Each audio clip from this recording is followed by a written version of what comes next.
Welcome to your favorite drive-in theater and a sparkling new season. Watch our screen and local newspapers for all the fine shows coming this way.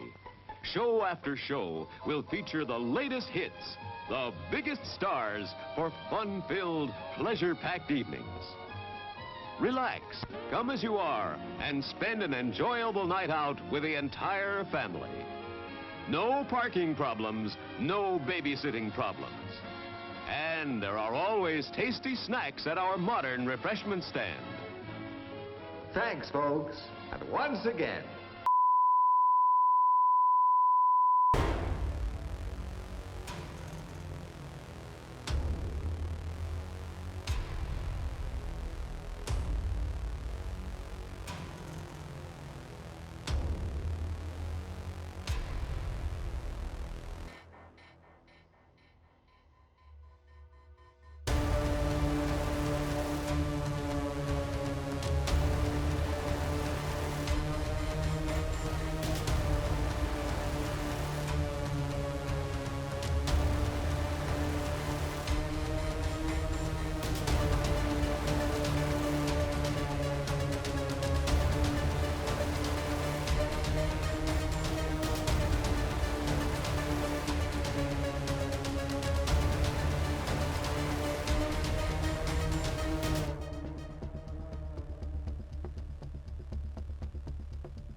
Hey, Mom. Yes, you. Why fuss and fret about dinner? Why not have it right here?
I'm Chili Dilly, the personality pickle.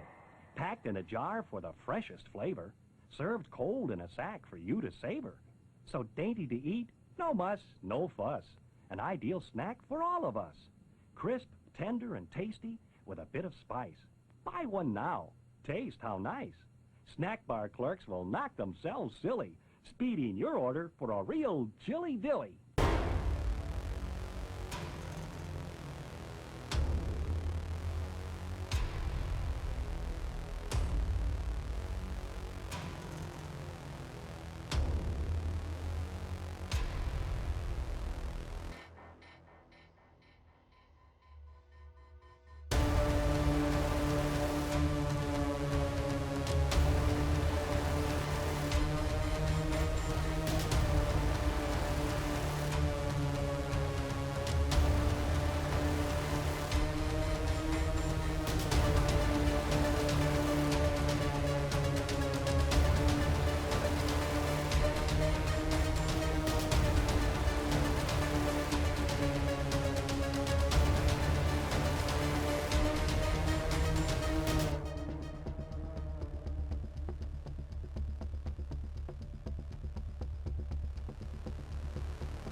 Welcome to your favorite drive-in theater and a sparkling new season. Watch our screen and local newspapers for all the fine shows coming this way. Show after show will feature the latest hits, the biggest stars for fun-filled, pleasure-packed evenings. Relax, come as you are, and spend an enjoyable night out with the entire family. No parking problems, no babysitting problems. And there are always tasty snacks at our modern refreshment stand. Thanks, folks. And once again,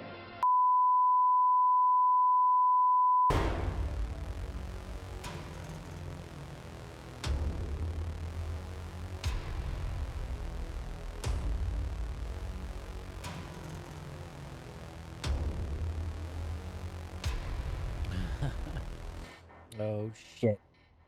Just redeemed first. How's it going? Hello. Hi. How are we doing today?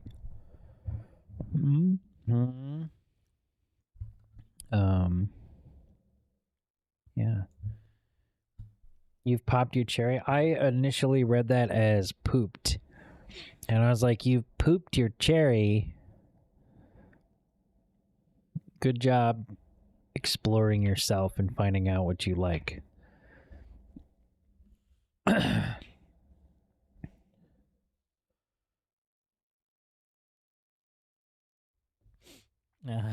Now you'll be right back. You gotta go change your underwear and get a drink. Okay. All right. All right.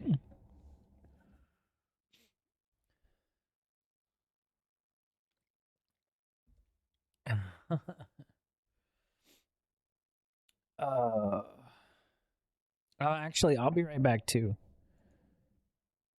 Yeah, I'll be right back too.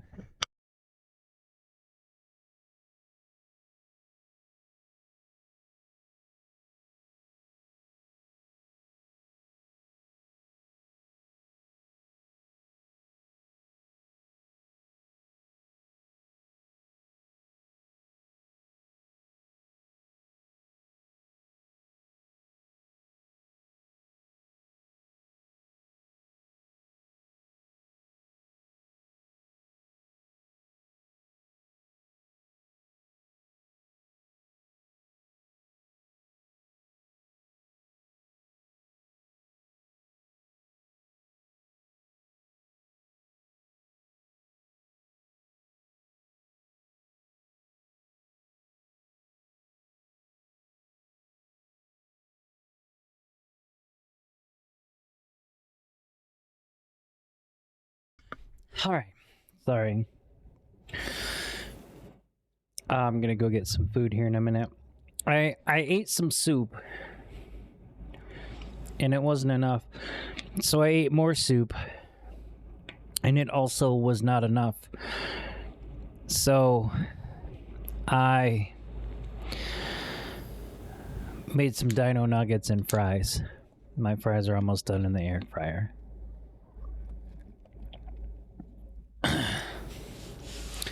Thank you, Quinn. Thank you. Shit. So this game, I don't know anything about it. I got it a long time ago. It is a horror game, but it uses pictures of actual, like, abandoned places, right?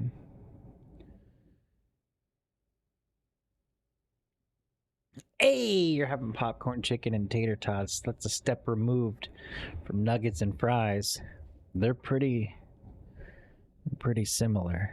Yeah. Mm-hmm. Yeah. I made my own popcorn chicken the other day, a couple weeks ago, and it was spicier than I thought it would be, but it was good. But then I made them again, and I realized that my breading needs work. So I'll have to figure that out to make it a little bit better.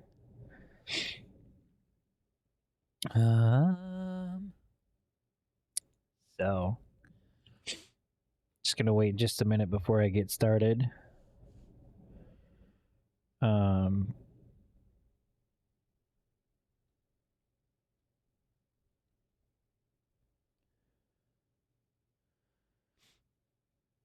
Yeah. You just get frozen bags, so you're doing way better than me. Well, I normally do too. In all honesty, I normally do too. And then I'm like, you know what? I'm gonna try. So here we are.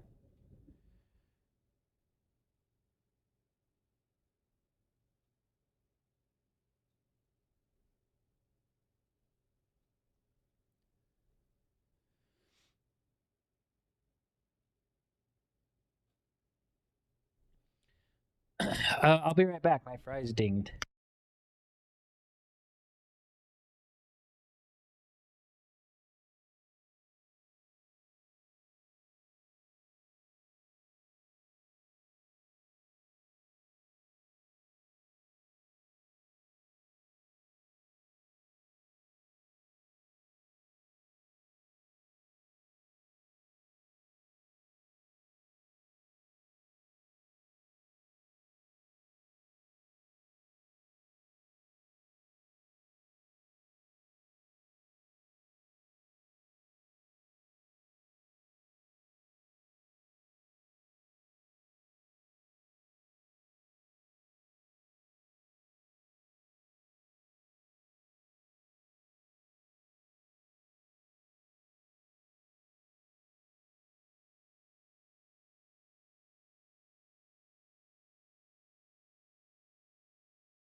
All right.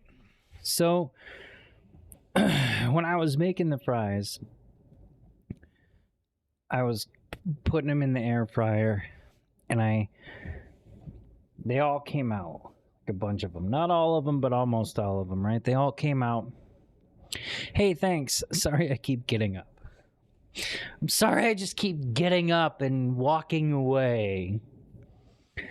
But yeah, I accidentally dumped too many in there, and I'm like, oh, that's too many fries. And then, like, 1 second later, I'm like, you can never have too many fries. Never.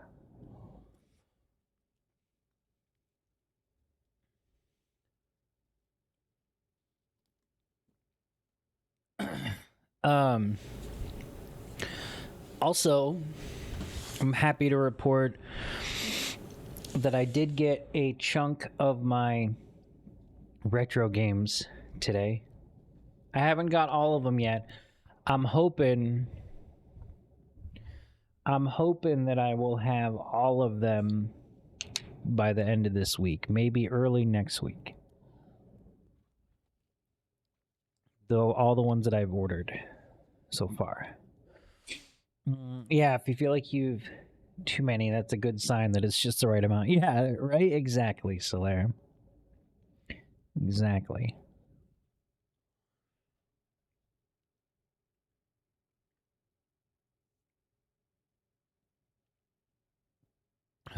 That was fast.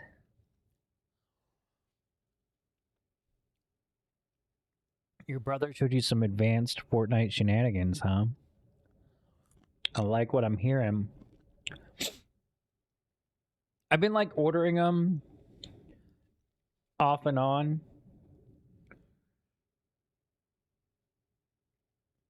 Oh yeah, definitely. Combo them in air while fighting. Oh, I thought you meant in between.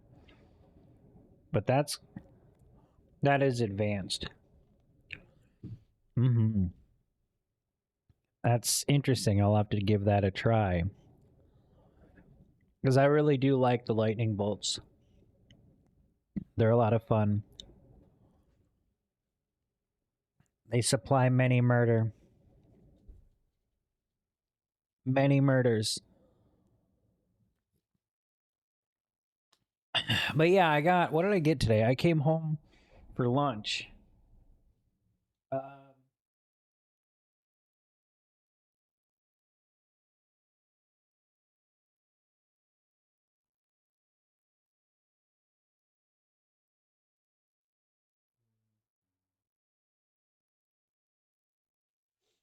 And I had 4 games for the Sega. And a movie, which is really awesome. The movie's it's called The Secret Adventures of Tom Thumb.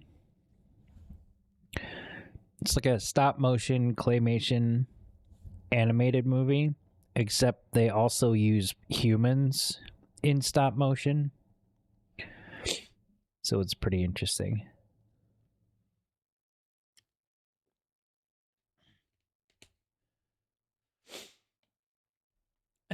Whenever you hear Sega in your head, it's like the theme song. Sega. So for the Sega CD, they don't even have that. For the Sega CD, they basically have like the Sega logo, and then like the equivalent of like Sonic just kind of like doing this. He's just like, he's basically doing that over the Sega logo. It's essentially what the Sega CD starting screen is. So every time it's just that. And there's like, I don't know, there's some like planets and shit too. I don't know. Yeah, it's like Sega and Sonic were really excited with the release of the Sega CD.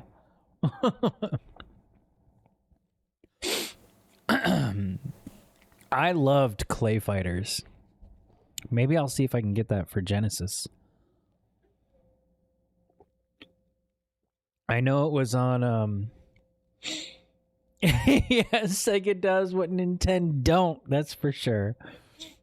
I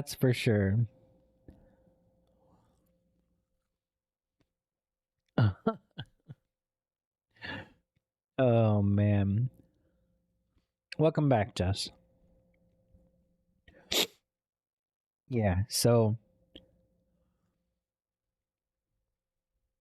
we'll see once I get everything later this week.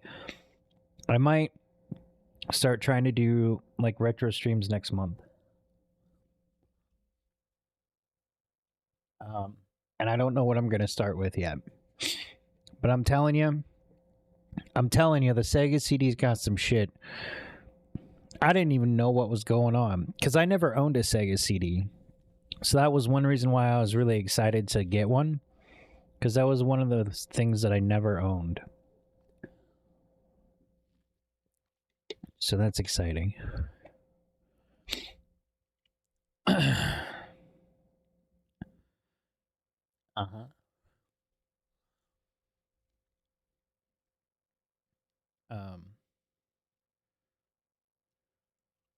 Yeah. So this game, 8888, stands for August 8th, 1888. Everything is exciting. You're welcome. And it's a horror game that is, all the locations and stuff are pictures of actual abandoned areas.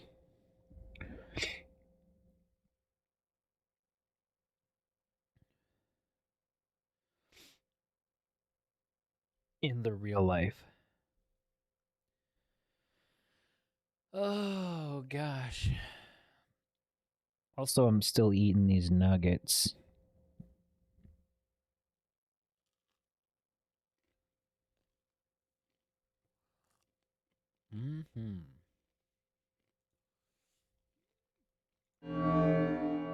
I just played this for 1 second to see if it would work. So, we literally got nowhere. It was just past the screen.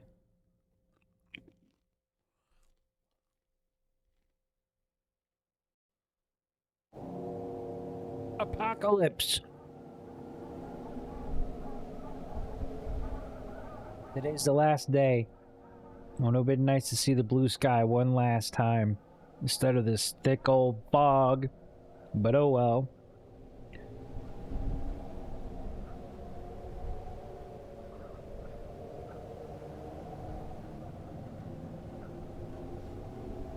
But oh well.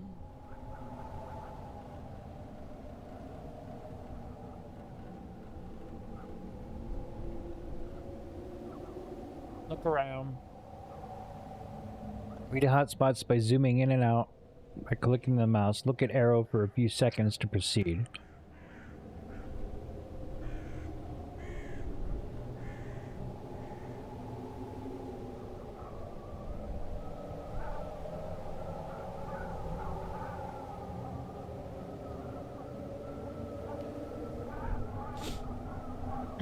Grabbed Overcooked 2 on sale if I ever feel down for some idiot sandwich shenanigans.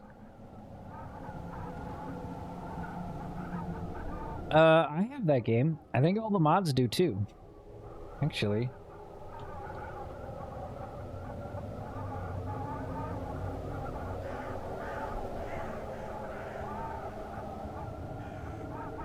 Yeah, like a spooky geoguesser. But there's a story. Like everyone in this town disappeared.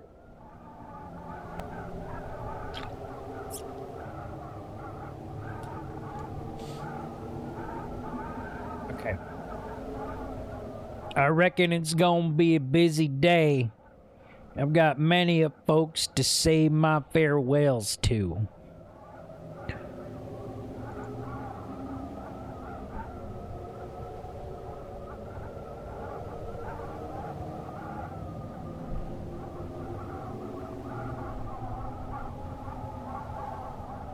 I ain't fit for these long walks. My old legs is worn out.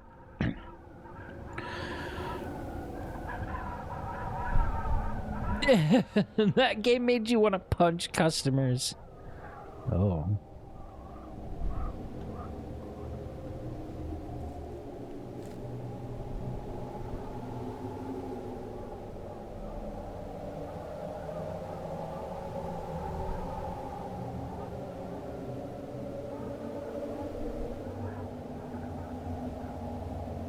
I'll go meet the Engel family first and spend some time with little Susie.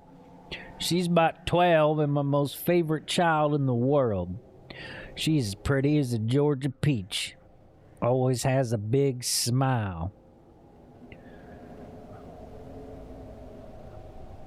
I often see her reading through this window here. She's been helping me to read and write about that gibberish just don't stick in my head no more. I done learned how to write my name a few times, but that letter's always turned upside down.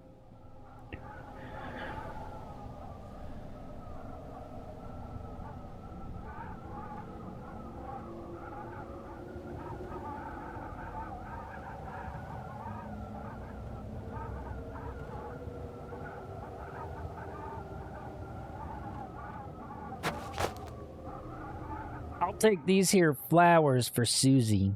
That always makes her merry.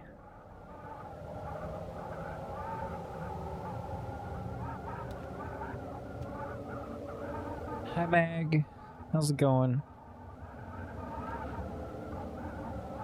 It's nice to see you, Meg.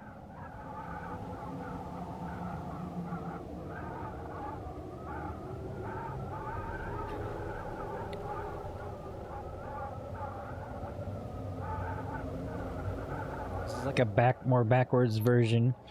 So this is a little horror game that is, it uses all photos from abandoned places in real life.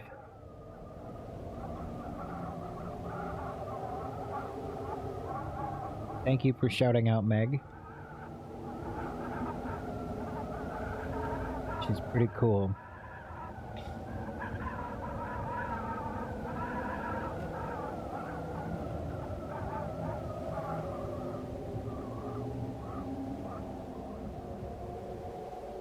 From Alabama, yeah. Mm-hmm. The game is called 8888 Needle, Alabama.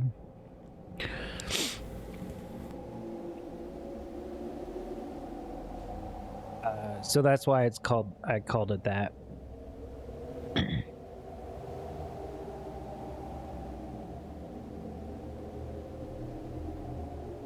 This is where the town children play around this time of day.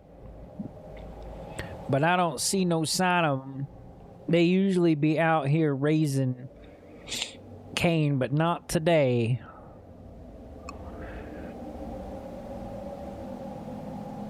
One time some town children was playing near this pond and they saw someone moving about in it.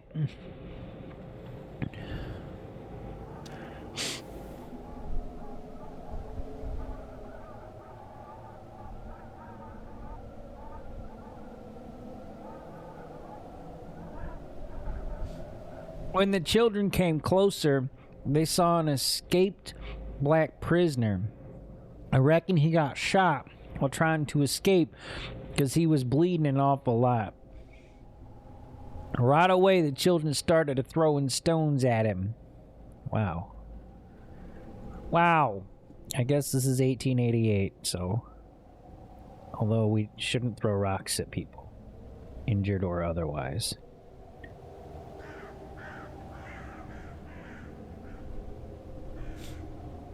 One of the stones landed right in his eye and blinded him.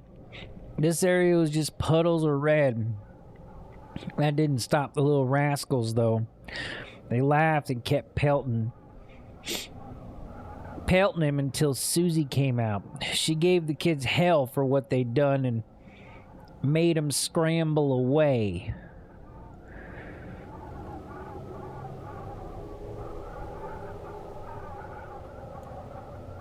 Susie told the prisoner to hide in this here shed. She told no one about him but me. Boy, he was in terrible shape.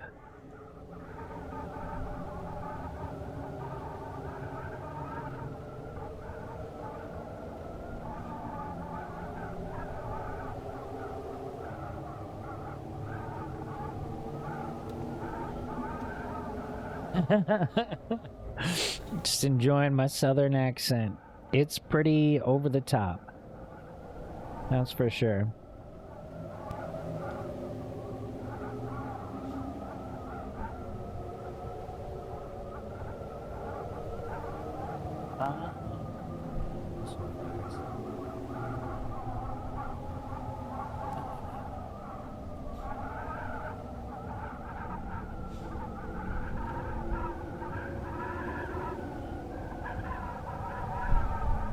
Well, the guards saw the bloodstains here and figured that he was hiding nearby. They found him in the shed and...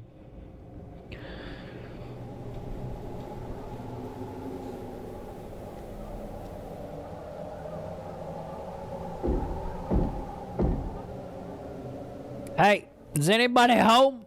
It's me, old Godfrey. Look, I got some flowers for little Susie. That's funny.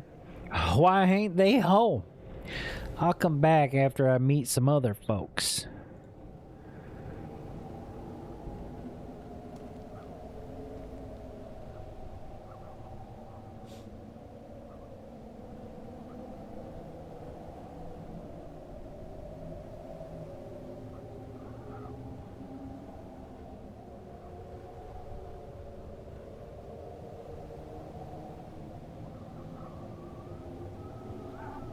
There's George Grady's house over yonder.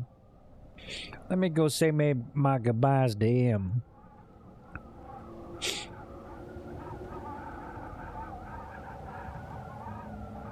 Why? Where is everyone today? The whole town feels doggone quiet. Ain't so much as a mouse stirring about. Maybe everyone's at the temple, but I didn't hear about no ceremony or gathering today.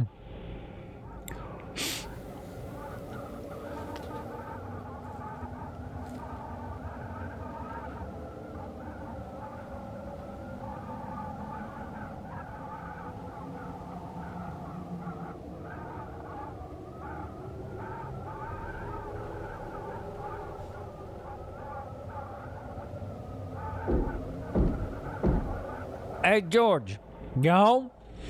It's me, Godfrey.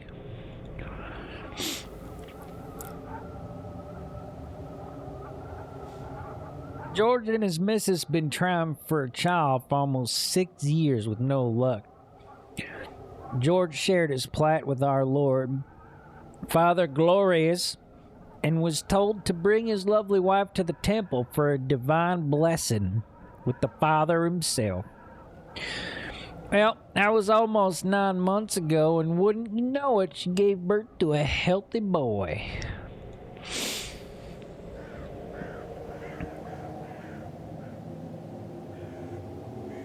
Nine months, yep, 9 months. To the day.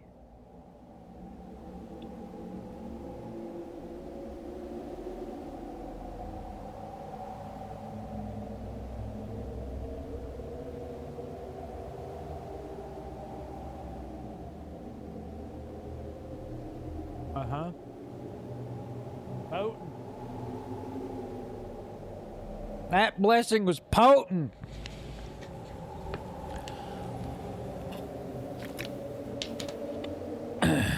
She got blessed to the ceiling. To the ceiling.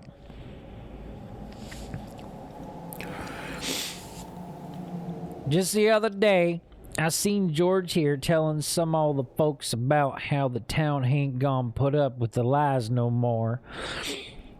He said the trust is broken and that we all ought to start an uprising. We've been lied to for too long. Those was his words. What's up, Ray?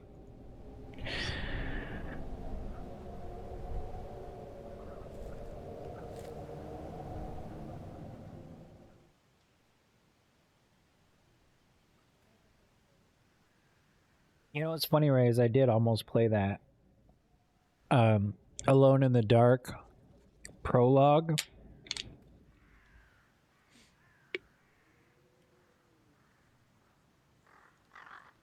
But here we are in Alabama in 1888. There's Miss Wilson's place. She's an old widow that took care of me for many years. She told me about the religion, but says that I ain't followed to go to no rituals 'cause they evil. Oh, ain't allowed. Oh, I'm sorry, Ray. I'm sorry. It's always rough. She's a fine cook, too. Can't nobody cook like her. Just the other day, she brought so much food to the ceremony that it'd make a woman's mouth water, make a man's mouth water. Tarts and cakes and sandwiches, and I don't know what all. It is really 1 or 2 minutes long. You love to see it. Quality. Quality over quantity. But also these fries.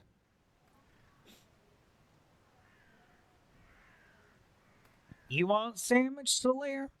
I ain't got no sandwiches. I ain't got no. Excuse me. You should get yourself a sandwich. A Sammy. A little Sammy. Crush it. Get yourself a Sando and crush it.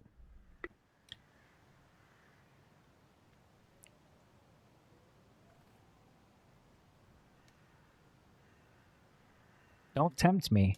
I got both of those things. I've got both of those things, Ray.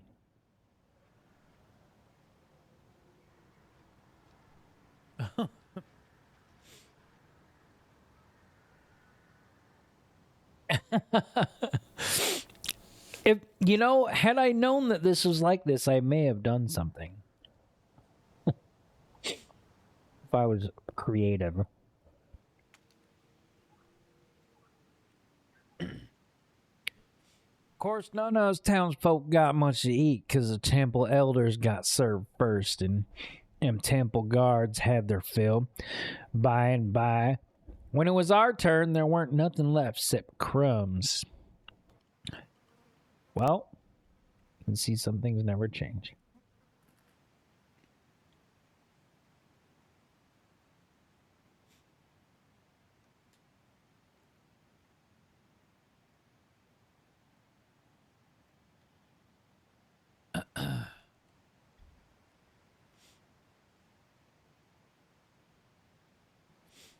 This house is decaying and shabby condition.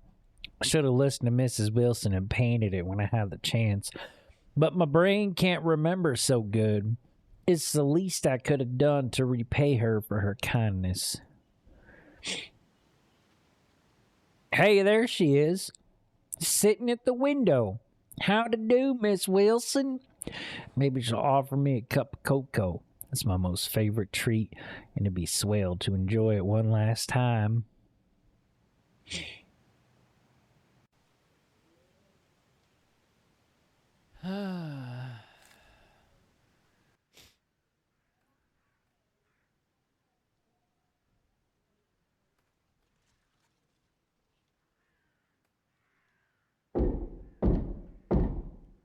Open up, miss. I've been thinking about meeting you since morning. It's good to finally see someone in town. Ma'am, it's me, Godfrey. I saw you at the window just now. Hello?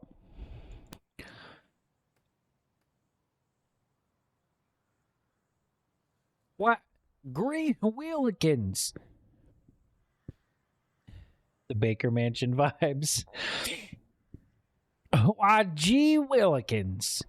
Something ain't right.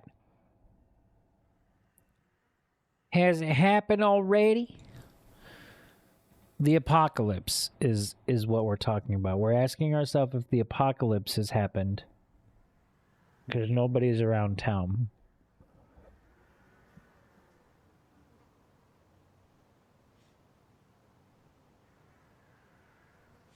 Think I'll go talk to Ernest. He's a black servant over at Judge Ravel's house. Even if there is a ceremony at the temple, sure as heaven Ernest ain't gonna be invited. In memory of Catherine Wilson, 1810 to 1885, widow of John Wilson. Baker Family Mansion. Yeah.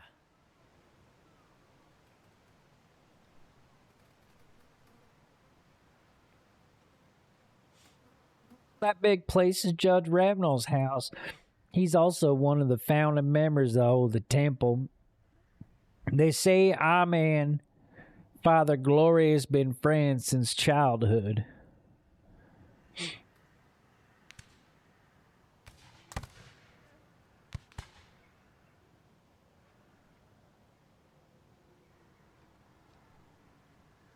Gunshots in the distance.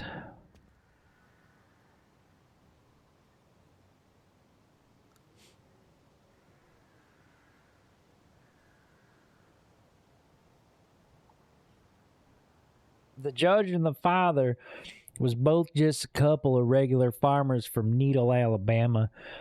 But now I look at them, one's the county judge, and the other's our dear Father Glorious. Leave it in thy Lord's hands, for thou can't grasp his ways. Father Glorious said that in a sermon just the other day.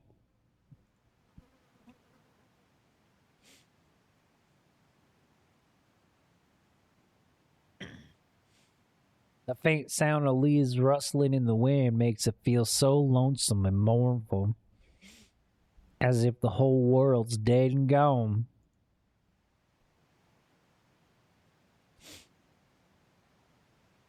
Hopefully Ernest will tell me where the whole town's gone to.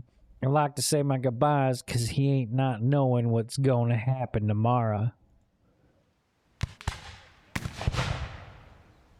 Louder gunshots.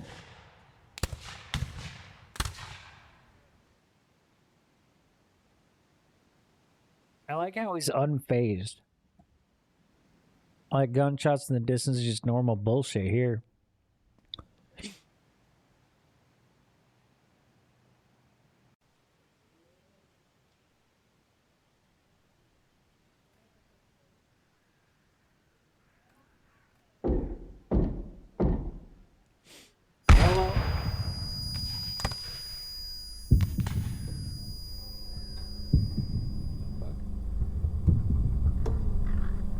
Oh my lord, who's the shooting and the firing?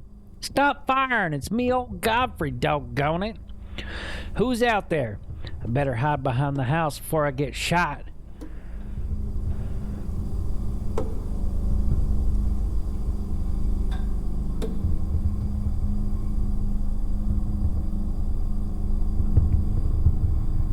I got to sit tight and be extra quiet. I'm trembling all over. I can't stop shaking. Look, my hands just won't quit quivering. Town's been talking that this day would come. Most of the folks lost their trust but they should have stayed silent. They know darn well that Temple Guards is capable of.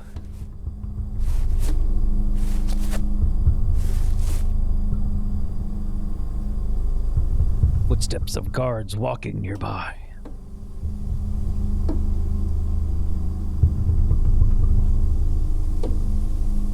Dear Lord, please save me.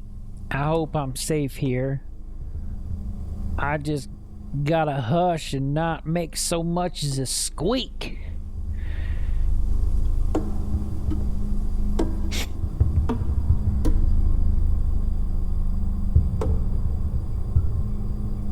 We told George Grady that he asking for muck by raising too many questions. Don't he know what become all those others that doubted the Father? The temple's got ears everywhere. Now look at all the dreaded mess we're in.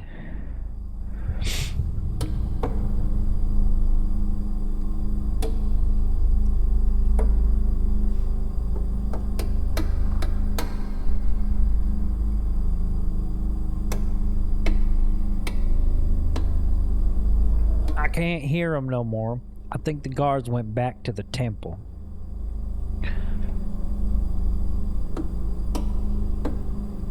Let me try again if Ernest is home. My old heart's thumping too fast. It ain't good for me.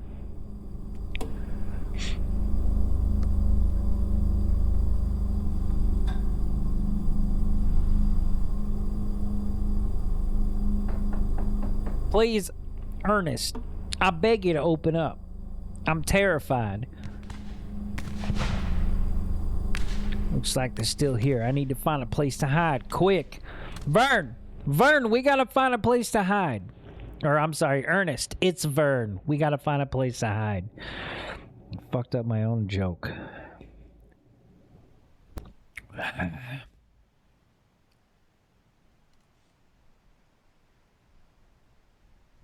Hang it. It's locked. Ernest, you in there? This one's all locked too.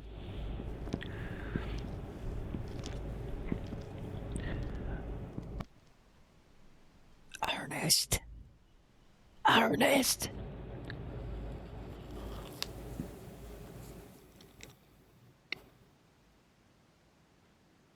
Ernest. Oh, Lord, please make him be gone. Let me go have a peek.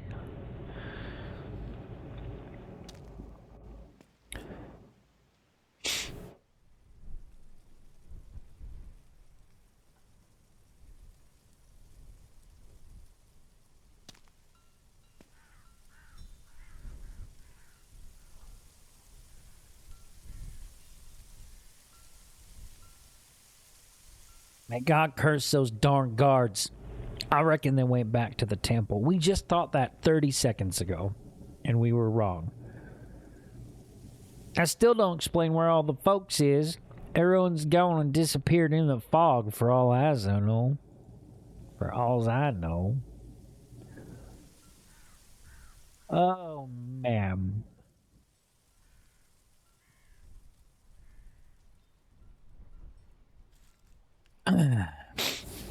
Thanks, you respect the attempt.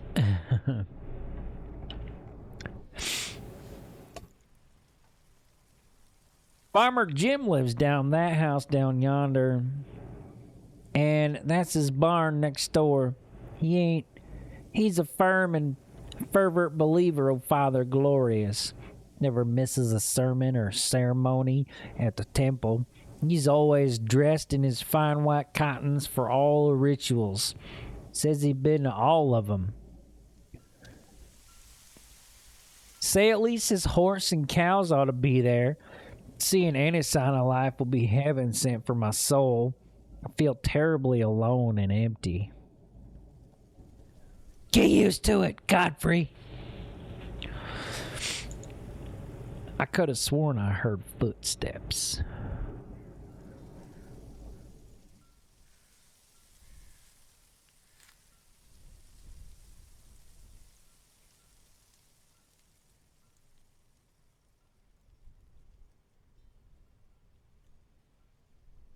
There ain't no animals.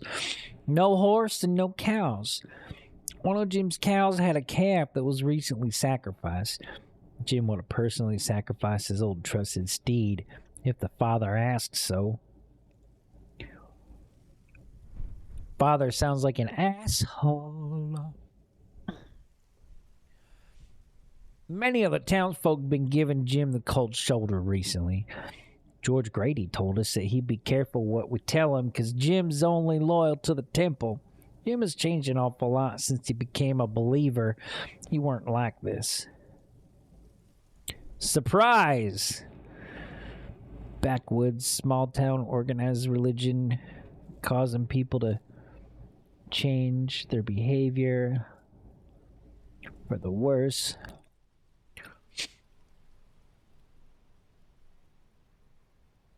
He's respecting and steal his sandwich. He ain't got no sandwich yet. He ain't got no sandwich right now.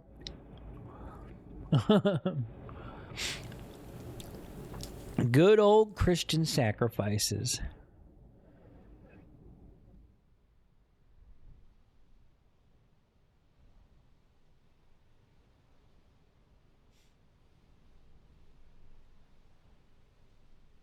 You're settling for a Tostino's. I don't know if that's settled. That might be peak pizza performance. Peak pizza performance for under $1. I guess it's like $3.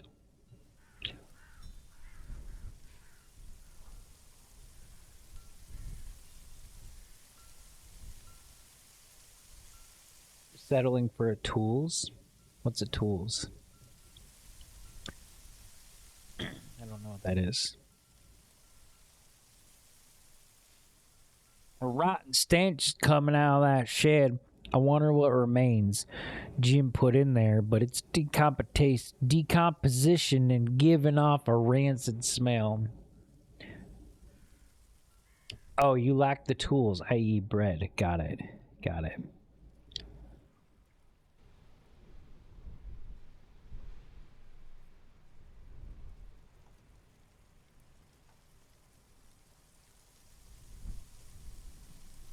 Tostino's is not settling. Solaire ain't got no bread. Miss Davis cooked up a whole bunch of stuff and took it to the ceremony. And all them, you know, Father Glorious and the temple guards, they all ate all of it. So then Solaire can't make no sandwich because he ain't got no bread.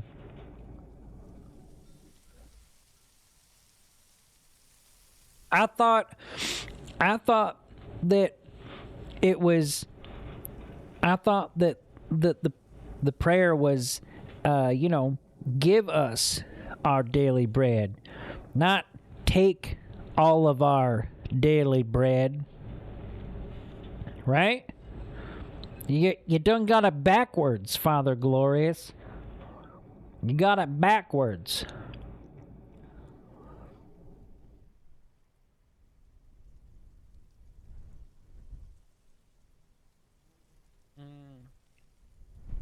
You know, you can make a sandwich out of bread. Just use cheese or meat or lettuce as the bread. Give me my daily bread. That's a guy. It's people. The daily bread is people. No. Oh.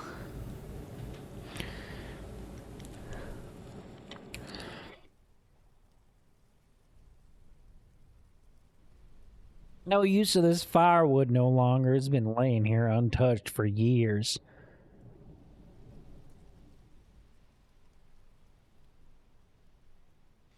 The whole town's supposed to gather in this field tomorrow for the decisive day, the apocalypse. Father Glorious had his heavenly visions in the same field more than 20 years ago. Angels came down and gave him the old holy revelation. That was the day regular old Avery Cartwright became our Father Glorious. It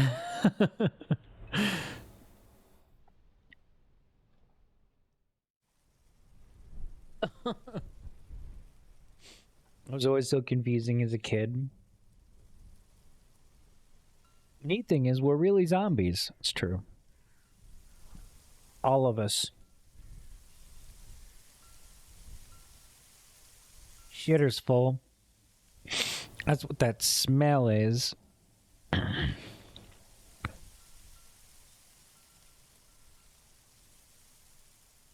I often sit here and stare at the skies to maybe catch a glimpse of those angels. They say Father Glorious's black hair instantly turned ashen white after his encounter.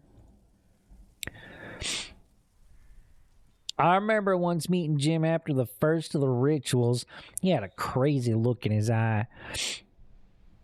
Like that old madam or murderer. He smelled those smoke and burning, kept chanting, "Glory, glory, glory," like a raving lunatic. He'd been coming feverish after that for almost a week.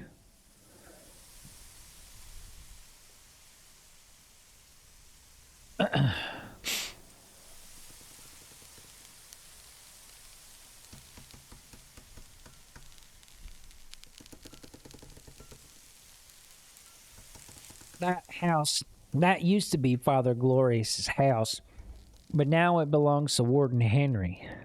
Say, that's a good idea. I'll head to Cartwright Prison, and maybe they'll know what the deal is.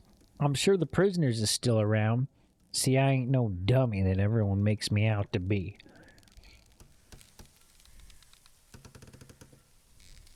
Like an American Las Pelagas situation. Oh. Oh. Oh.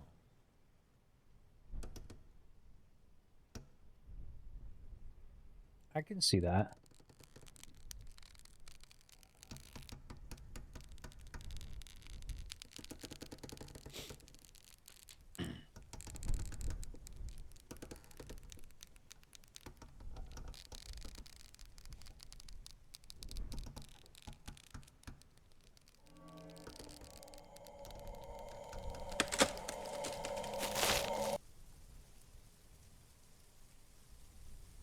What the hell? What the hell was that?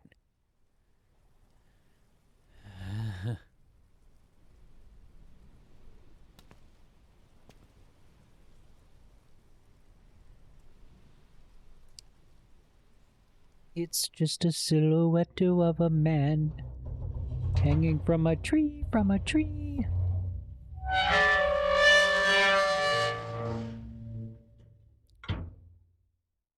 We're in the prison now. I made the long walk to the prison. Can't believe this used to be my daily walk to work. This does not seem like the front entrance of a prison. Then again, I've never been in a prison. Also, this is 1888. Work that walk. Yeah. Yeah. Yeah. Thinking about working that walk. Hi, Billy. It's your old friend Godfrey. I ain't reporting for work, so don't get no ideas. You hear? Open up quick. I gotta tell you about the town and how everyone's gone missing. I'm adding my own words. I'm sorry.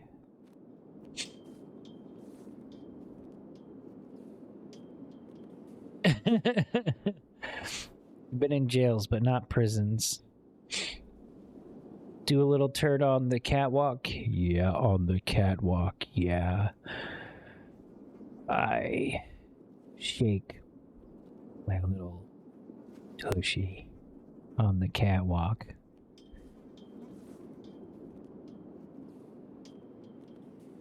Every line you had is an improvement.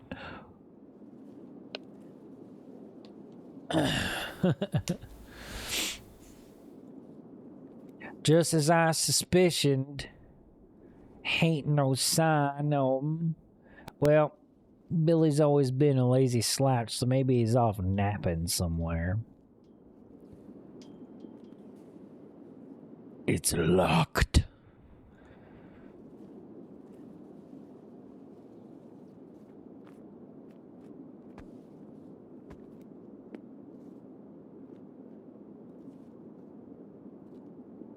I've been a janitor in this prison for many years. Billy was always talking my ear off with all the gossip in the world. He talked so darn much that he even told some of the prisoners about big day tomorrow, and now they're excited.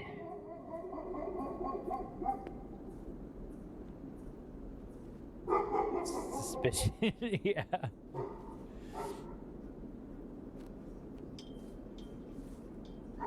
Oh my good lord. I ain't seen a single person all day, but it sounds like that damn dog Stonewall's alive and well. I hope to the gracious he ain't coming with us tomorrow. Door opened. It looks like it did.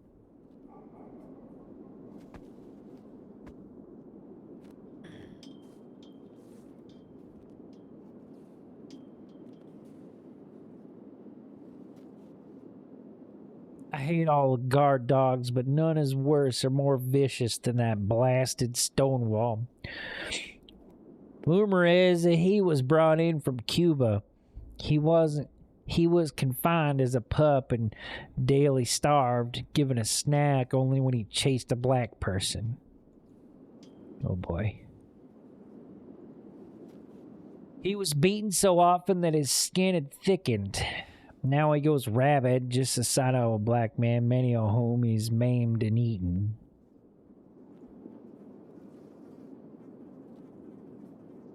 Why he becomes so violent, they almost never take the muzzle off him or he'd even bite the warden.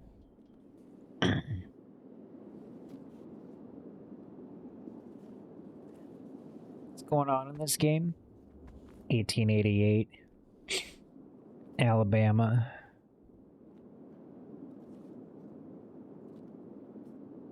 Basically everyone's gone, and I'm the only person. There's a religious cult that rules the town, takes everybody's food, and apparently tomorrow's the apocalypse, so I'm walking around town saying goodbye to all my friends, but I can't find them. I can't find anybody. It was my bad luck one day that I was cleaning near the kennel area and Billy forgot to put the muzzle back on him. Well, that goddamn Stonewall bit through a chunk of my left leg, and I ain't been able to walk right since then. There's always 2 guards up on that tower, but ain't no sign of them neither. Billy told me that those guards killed Abe some weeks ago when he was trying to escape. He was older than 80, and when you know he'd get a shot, maybe that was his purpose.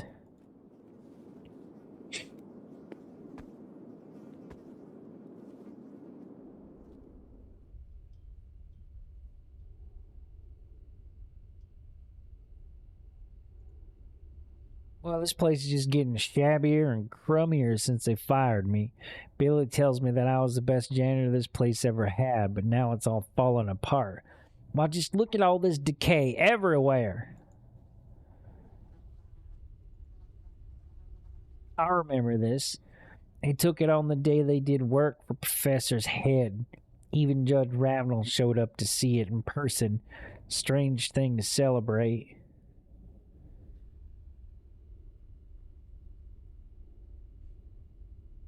They performed a lobotomy on the professor because he was questioning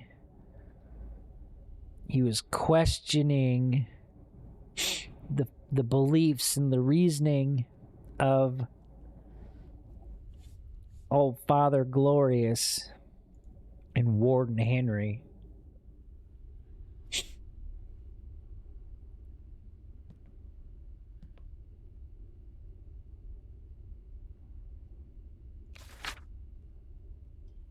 To the Honorable Father Glorious.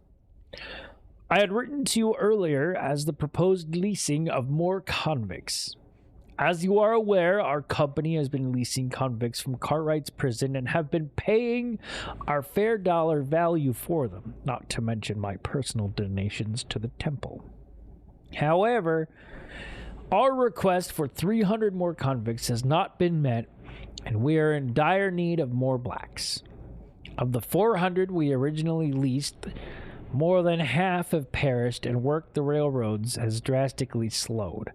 Our shareholders are not happy. I'm not happy.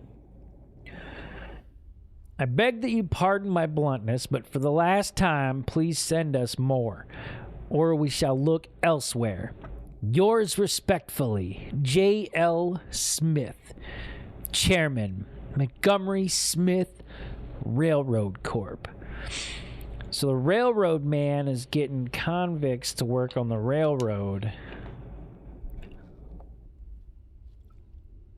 on lease from the prison. So the prison's making a bunch of money, just like real life. And when Mama Smarms ain't happy, you're goddamn right. If Mama ain't happy, ain't nobody happy. Prison slave labor. Imagine, I know, right? Yeah. Couldn't be America. Couldn't be America.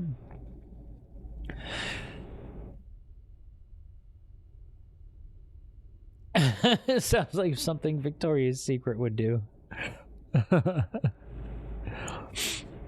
Imagine. Let me go talk to Warden Henry and see what he figures. Most of the townsfolk say that Warden Henry ain't a bad person, but I disagree. Even when he's a plantation owner, he was well known across the county about how brutally he treated his slaves.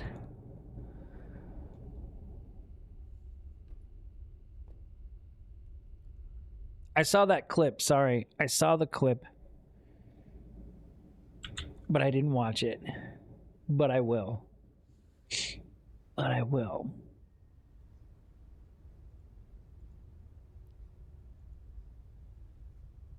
Warden Henry was then a colonel during the Civil War, and I believe that father hardened him into who he is today. No prisoners so much as moves when they hear Warden Henry is coming through.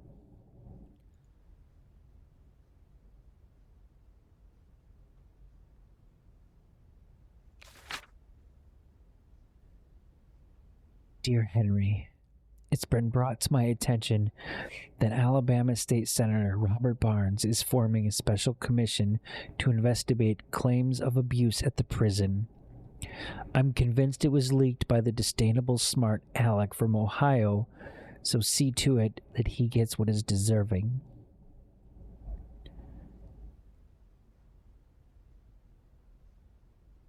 It was funny because you don't get legit confused often, but that did it to you.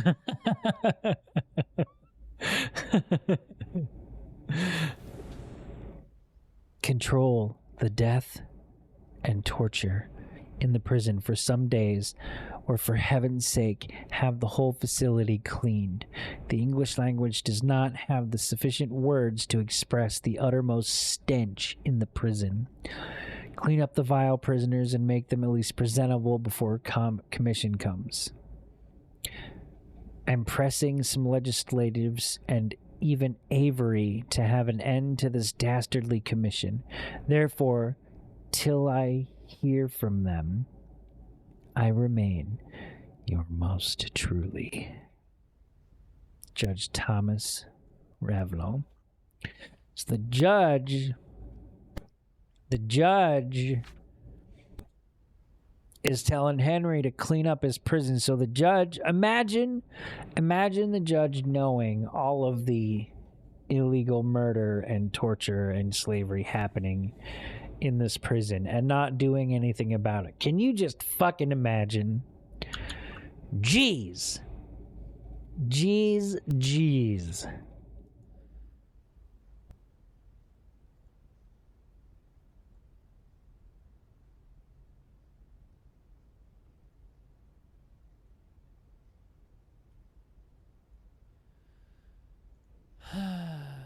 Sounds like Supreme Court material, to be honest. Yeah, for real. Did you, this is, I'm going to go off on a slightly tangent here. I just watched the episode, one of the newer episodes of Last Week Tonight with John Oliver. And the whole segment was about Clarence Thomas. And there's like clips of him talking about like his motor coach, right? His RV and how he likes to travel around in it with his wife. And on the show, yeah, the fucking RV. And there was, at the end of the show, John Oliver had a big stack of papers, and he has you know, the whole thing was about how Clarence Thomas accepted all this stuff and how he didn't know if he could or whatever. But so he propositioned him on TV, and he's like, "Hey, Clarence Thomas, I have this contract here, and I will give you $3 million. $3 $3 million a year to quit, to just retire right now. So he's like, this contract is real, and he's like, and it's not HBO. This is a contract that is my own money personally. So here you have the power to just fuck me forever. If you just retire today, right now. And he was like, he's like, I'm going to give this 30 days. So 30 days, for 30 days, this contract is valid if you just retire. And then at the end, he was like, but not only that, but they're going to give him a brand new motor coach. Like the recent, like the newest version of that other motor coach that he's already got. So it's like, you know, the motor coach. So he offered him $3 million a year of his own money and a brand new motor coach if he would just resign. So I thought that was really funny. It's still going. He hasn't responded. He hasn't reached out. Imagine though.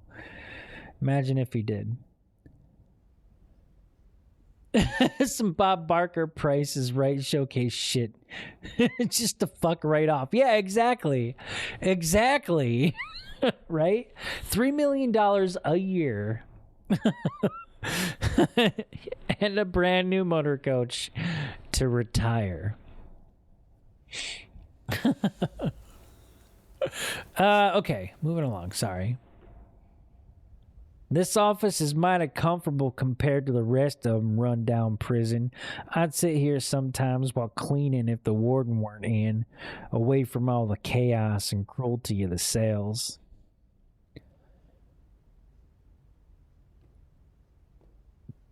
Excuse me.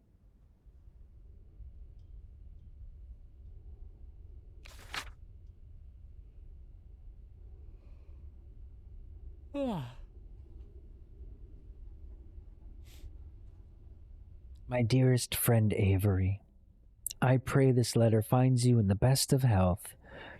I have not been regular at the temple these last few weeks, but it is only because I have been busy sentencing so many new convicts for our mutual benefit. I endeavored to bring your attention to bothersome Senator Barnes and the commission he is forming to audit the prison. We must quell his commission through a protest, but by the townspeople. I propose that you heat up the town against the blacks. Perhaps... Wow, okay. Perhaps a rape accusation followed by a ritual will to get the town into a frenzy. Tell the folks that Barnes and his commission want to settle all these black rapists and murderers free to their own women and children. P.S. Young Mary's turned 14 and is quite the beauty. I shall be most glad if you arrange a tryst during the next ceremony. Anyways, your true companion, Thomas. Yeah, fuck these guys. Fuck this prison system. I say that like I mean this one specifically. Fuck all prison systems. And fuck these guys too.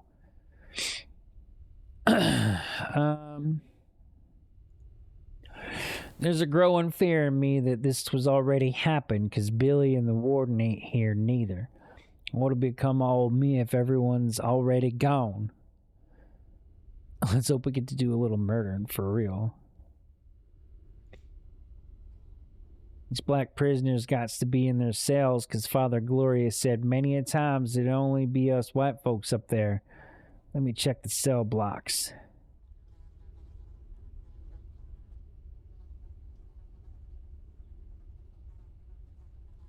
Even the prison was segregated. I guess that makes sense.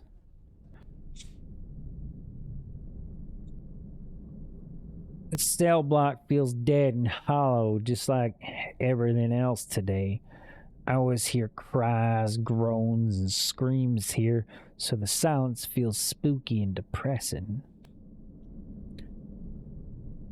It's sweltering hot and I'm dried up thirsty. I'll sit down here after I figure out what's going on.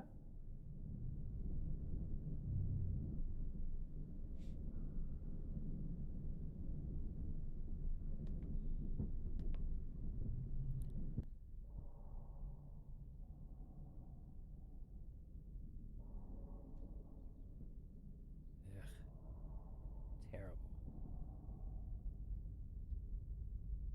It's a pot to piss in. I don't enjoy cleaning these toilets one bit. They'd be overflowing with filth and the smell was putrid. But I did it dutifully because I am a good janitor.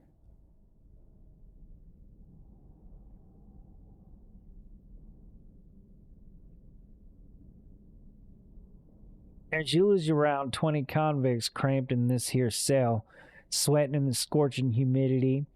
One of the prisoners, Titus, was kept here and he was always friendly to me. 20 people in there. You fucking shoulder to shoulder, ass to ass.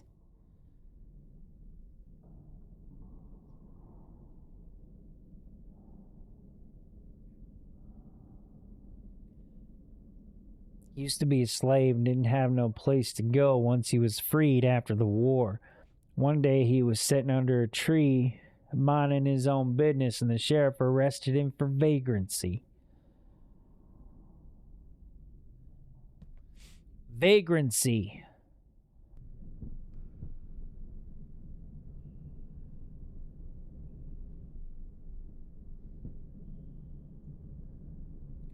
Judge Ravenel sentenced Titus to 5 years for that. He was leased out to a plantation a few months after, where he and 10 other convicts was told to clear a swamp down in Jackson County.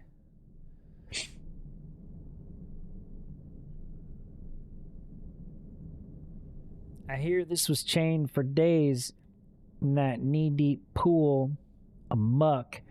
Man, he got malaria from the mosquitoes and ticks constantly eating away at him. Or going in further. This hallway is unsettling. Oh, and it goes even further. It would be such a terrible experience to be in this room. Especially with all these doors closed and people like screaming. And like yelling and shit. I bet it echoed so bad. The Alabama sun got Titus and him so thirsty that he was drinking some filthy swamp water they'd been standing in, wasting in for days. Most of them died from sickness, but Titus made it out.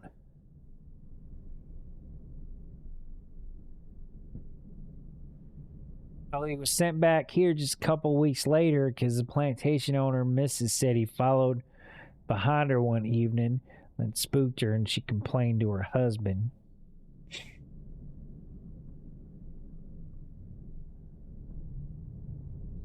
Titus told me he just wanted to ask her for some water and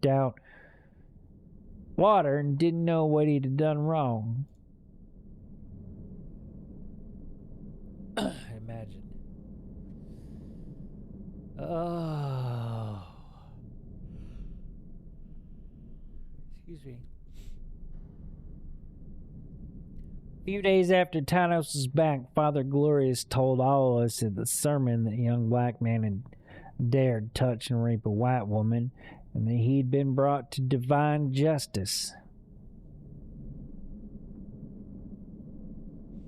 They held a ritual and Titus was invited, but I didn't go because I promised Miss Wilson I wouldn't. I never saw him after that. He was no older than 15.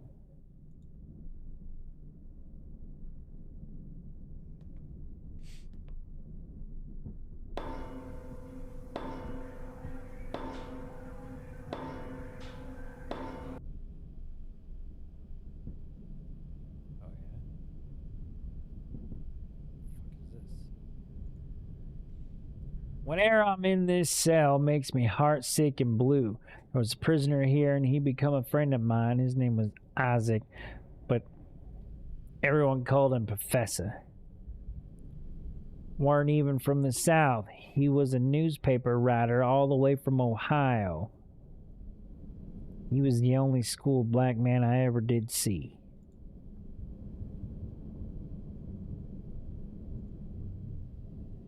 Well, he come down to the South to write about how things was going 10 years after the Civil War ended. The judge didn't like him snooping around our town. Imagine.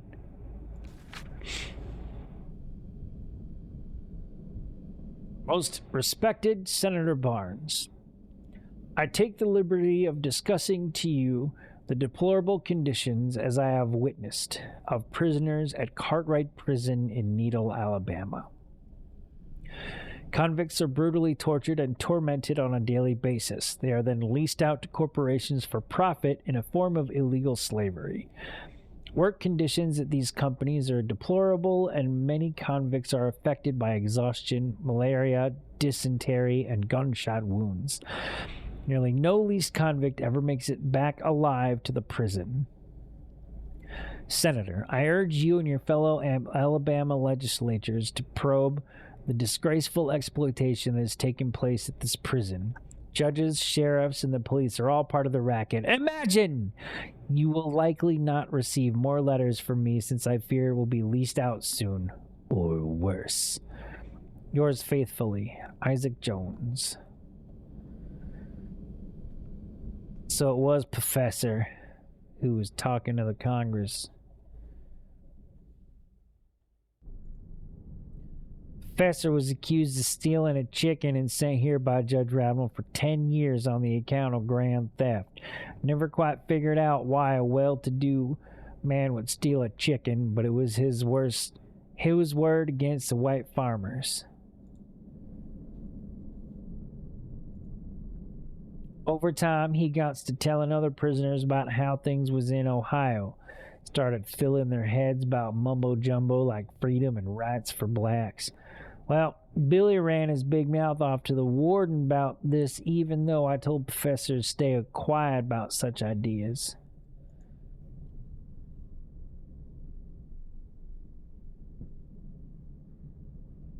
We're going back out, or are we going forward? I can't tell.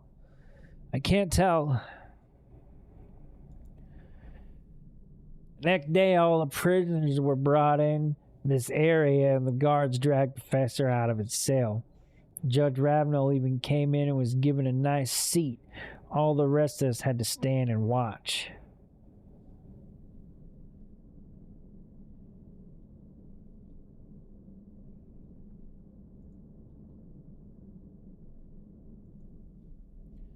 Professor was tied down to this here chair. A doctor was brought in and said he'd do some sort of experiment by hooking up big wires on Professor's head. Doc pulled down a lever that sent electricity through him. I worked here a long time, but I never heard such cries of pain and agony like I did that day. I remember a foul stink of burning human flesh in the air.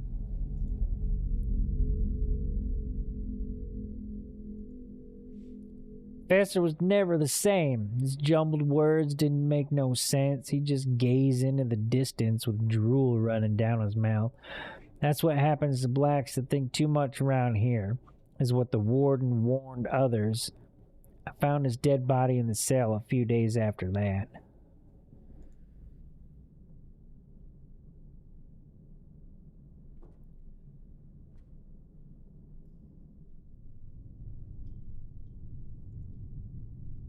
These sad memories is making me miserable.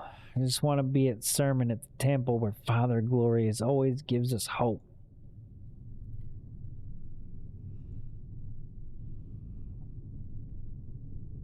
I used to like sitting on this fucking, that actually kind of scared me because I wasn't expecting it. Mercy sakes, that was, oh shit, stone walls.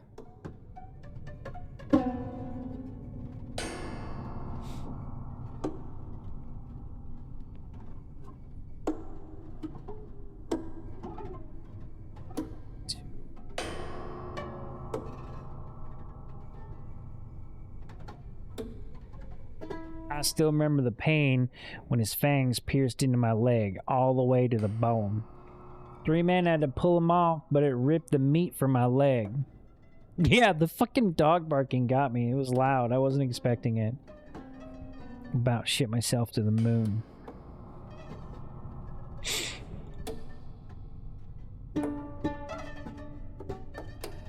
I cleaned up the mess many times after they used a stone wall on the prisoners. By the time the body was barely joined to the head because he'd eaten clean through the neck. Took me all day to clean that mess of blood in this cell block.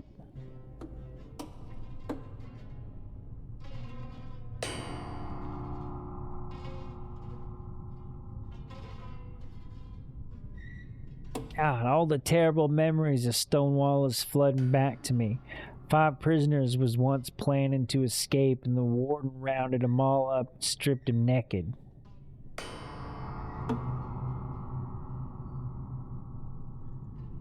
They chained their hands up and let Stonewall and a couple other dogs gorge themselves. "I'll be puking blacks today," said one of the guards. I can hear footsteps getting closer. I'm gonna hide one of these cells. I pray he don't see me.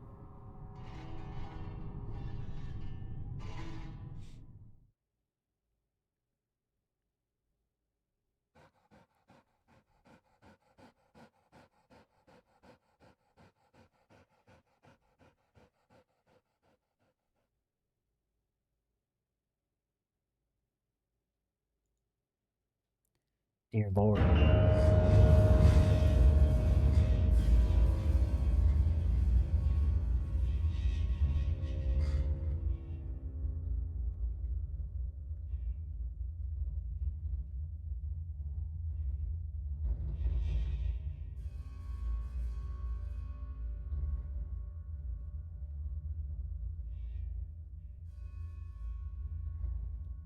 Did you see the size of that fucking dog? Can't hide in here all day. He'll smell me out. He's tasted my blood. I know he won't go far just for my leg today. I'm dead afraid to leave this cell right now. Let's do it. Motherfucking Clifford. That's what I'm saying. That's what I'm saying. Motherfucking Clifford. The big red dog. Sounds like he's gone off the other end of the prison, so I'll head this other way. I got to stay on my toes because he could be lurking in the shadows.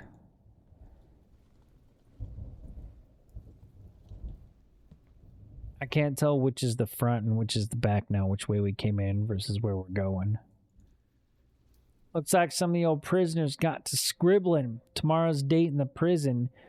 Billy probably never told them the day they're going to be left behind during the apocalypse. So that's tomorrow, which is also the name of the game. Father Glorious always says, only you, the true believer, shall ascend to the heavens.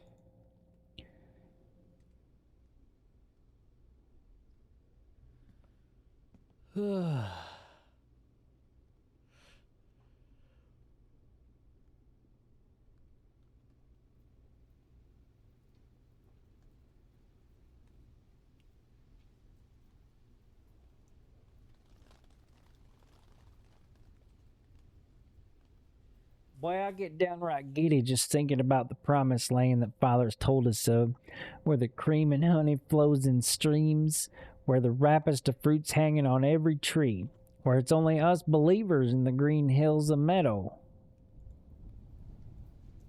Green hills and meadows. Yeah, many old townsfolk got doubts about Father, especially that George Grady. But I still dream of that day when the angels will fly us to the heavens.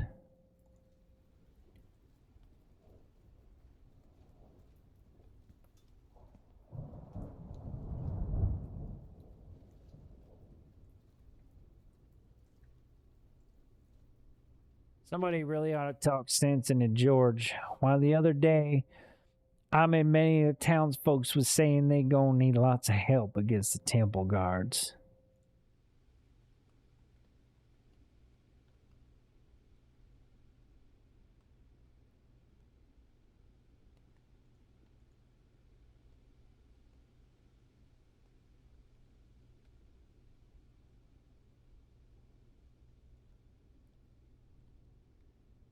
And dogs, my cats, George said the craziest thing I ever heard in all my born days, that the town ought to free all the black prisoners so they can help take down the temple guards. He's gone plumb crazy. Well, I think everyone should unite in revolution. So there's that. What exactly does he figure he gonna do? He's just gonna march into this prison and open up all the cells?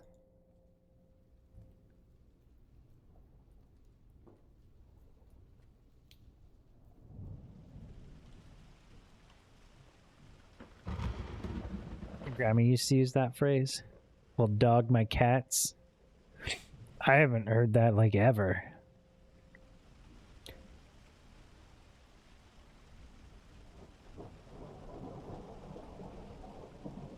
And this is supposed to be 1888. I guess George thinks it's gonna be a simple walk in the park. He probably thinks he's easily gonna come down this here wall. Suppose he hides among the trees in these here burrows so the guards don't see him.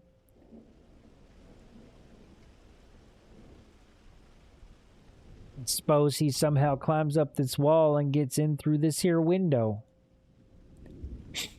Sounds like my character knows a lot about this plan.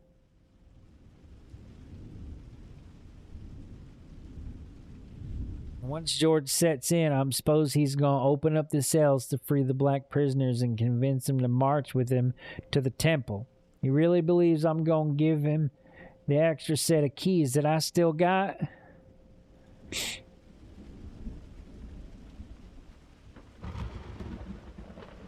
Why does he expect that the prison guards and the dogs will be asleep? They going to welcome him with open arms?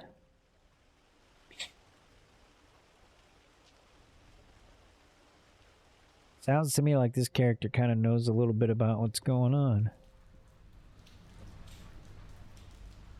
Don't he know that the prison guards will be shooting and firing at every last one of them? It'll be a bloody massacre. If all the convicts ever did get out, I can only imagine what they'd do the prison guards. Maybe a group of them would even go after Stonewall for all the terror he done.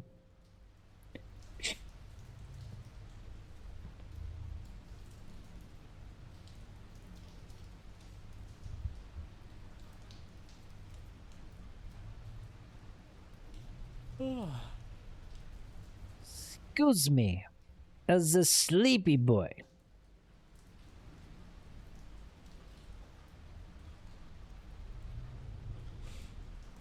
Hell, to end it, you'd probably find George Grady's body among all the dead riddled with bullets, even if the prisoners did get out. No. All this can't happen. Someone better talk some smarts into that boy George, for heaven's sake. I'll have a word with him if I can find him, that is. I'll find my way out the prison now. Ain't nobody here except Stonewall. No one would even hear my wails for help if he attacks me. Deuces, I'm out.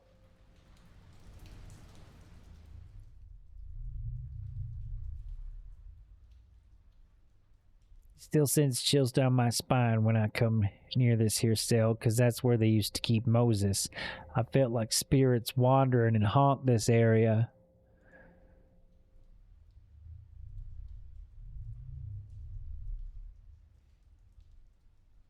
Blame Jess for letting the prisoners out, and you blame Slayer for staying there and watching it happen. Well, I don't blame him at all, 'cause I told him to do it. I am the mastermind. I told them to do it.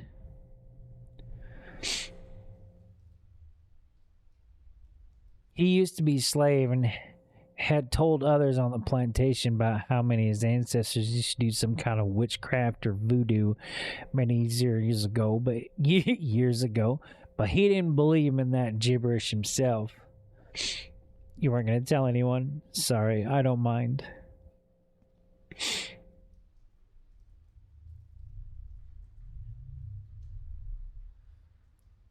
Plantation Moses had almost 100 pigs, but they all got swine fever once. The sick hogs just lie down all day and huddle together in a pile, most of them vomiting with high fevers and diarrhea. Could you imagine? It's like a pile of pigs, and they're all just laying there like sweating with the double dragons all over each other. Now imagine that.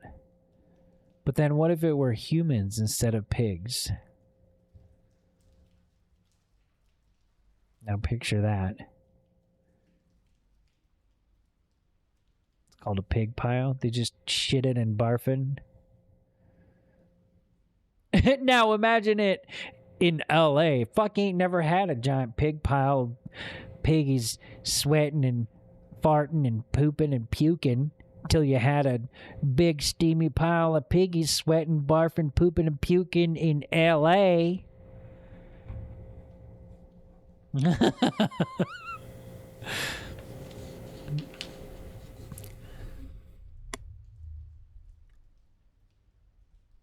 Demi, you're welcome. You're welcome.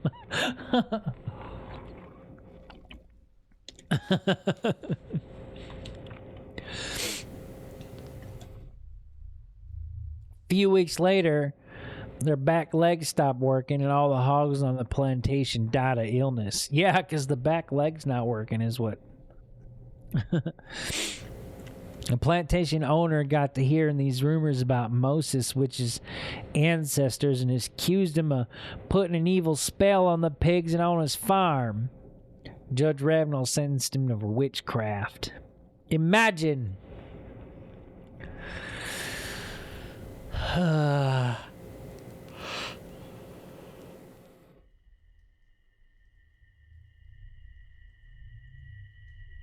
Moses was sent here, although he said he didn't know nothing himself about no witchcraft. That was only his ancestors. A few months after he was here, many of the prisoners got sick with cholera. Imagine if the pigs had cholera. Again, people started blaming Moses for the sickness, although he'd also gotten sick and almost died.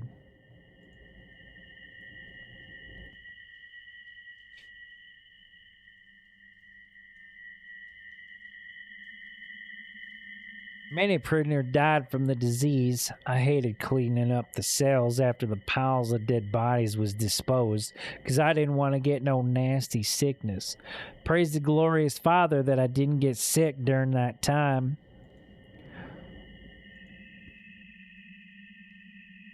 The warden decided it was best to lynch Moses because he didn't want him pulling no witchcraft on the convict camp elsewhere. Father Glorious agreed, and it was settled to have a lynching in the town for the whole public's viewing.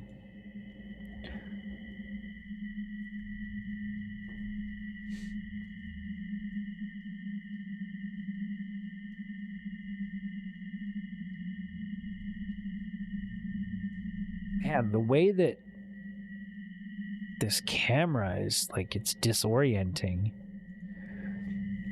Moses was none too pleased, said he'd done nothing to nobody. When they was tying the noose around his neck, he said he'd curse some prison and the whole town a needle, and that his ancestors' evil spirits would forever haunt them.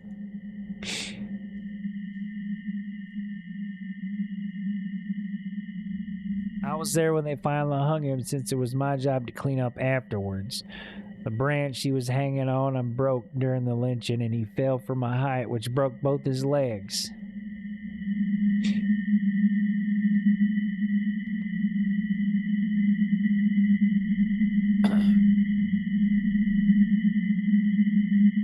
They dragged his broken body back to a different tree and hung him again. This time it worked. The townsfolk gave an applause and especially remembered a beaming smile on Farmer Jim's face. The memory of his hanging body was with his eyes bulging out haunts me every day.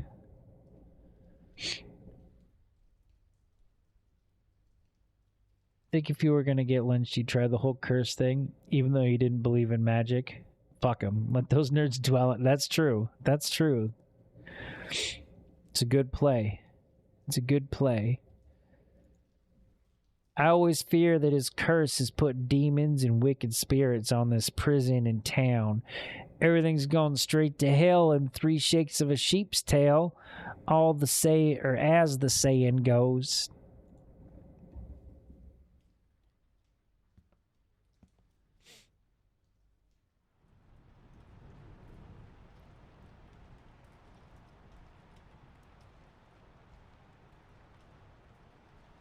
His curse this town would suffer has probably come true. Goodness gracious sakes, I got to get to the temple and tell Father Glorious about all this. He and he alone can save us. That's what he always says at the sermon.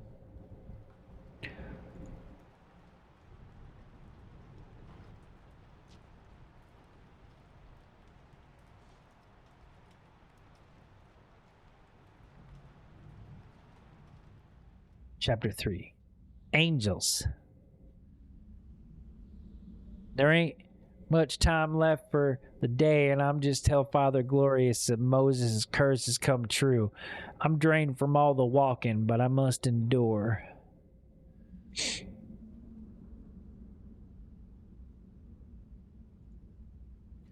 Thank the Lord I'm far enough from the prison now. I often wish the temple weren't built on such a high cliff. But I placate it today because I ain't got to worry about Stonewall following me all the way here. I appreciate it today. Father Glorious had the temple built on a cliff so he can watch over us for our protection. There's many a dangers out there for us plain simple townsfolk, and his father says the biggest one is in black people. Cult. Clan, not religion. Since the war ended, we've been told that the blacks need to be put in prison and kept inside, or else they'll run rampant on our women and children. And all that Father asks in return is for his protection is that we donate our earnings to the temple, which I've been gladly doing. That part is true. Can't afford to eat, but, you know, you gotta pay. You gotta pay for that protection. I wonder if calling that like protection, like that racket, you know, where people charge like shop owners and stuff like fees for protection. I wonder if that's where it came from. We're gonna protect you, but you gotta pay us because we're your savior.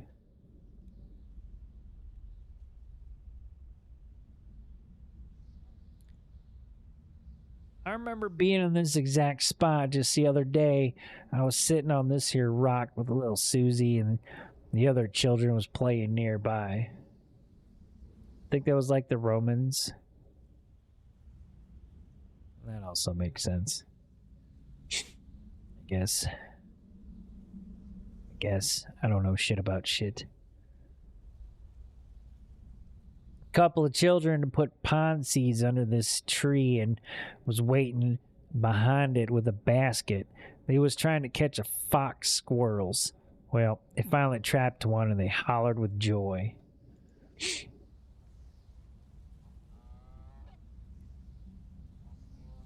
There used to be a fox that would, run around my town. I'm gonna prick this twig through its mouth and out the other end, said one of the rascals. And I'm going to start a fire so we can burn it like we seen at the ritual the other day, said the other. Susie picked up a rock and threw it on the child's foot, for they don't do anything. That made him scoot away, and Susie freed the squirrel. She's my most favorite child, always laughing and always smiling, her big bright smile.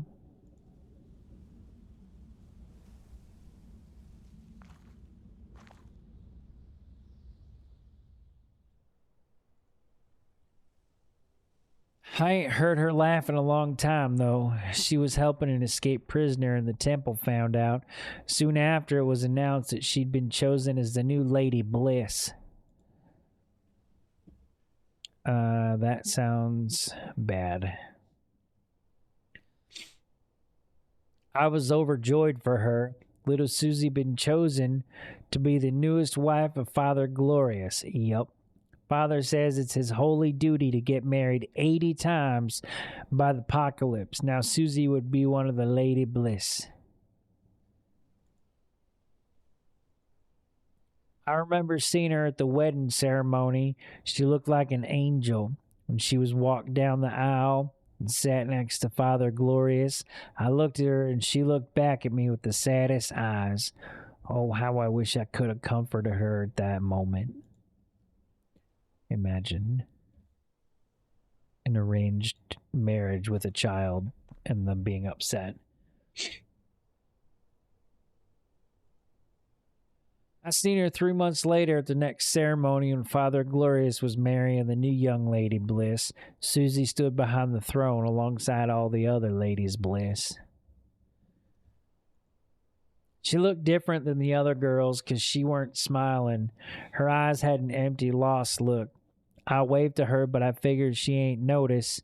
I couldn't tell her mind elsewhere.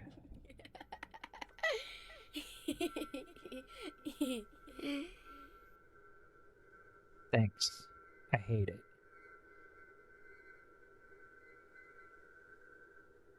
Wait a goddamn minute. That sounds like Susie. Susie, my child, where are you?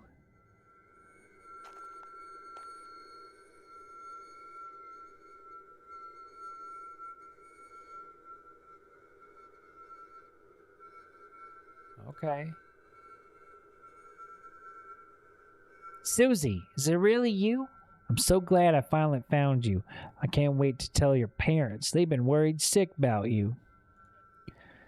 Been asking the whole town since I ain't heard from you, but they always turn the topic when I say your name. They just looking down and never answer. Your mom and pa been awfully broken-hearted as of late. They don't even look like the same folks no more, with sunken eyes and deep-buried frowns. Feels like all the happiness been sucked straight out of them.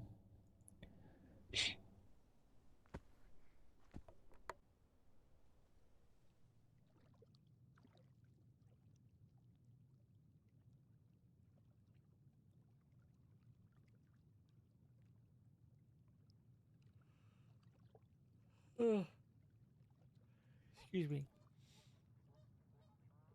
Slow down, child. My legs ain't so good and I've been walking all day. Listen, something awful strange is going on. The whole town's just disappeared. Oh boy, I'm gonna sit down by the water for a minute. My dog's is killing me.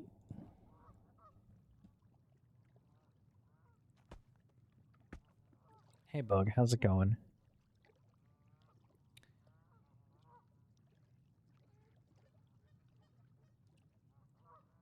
What the fuck?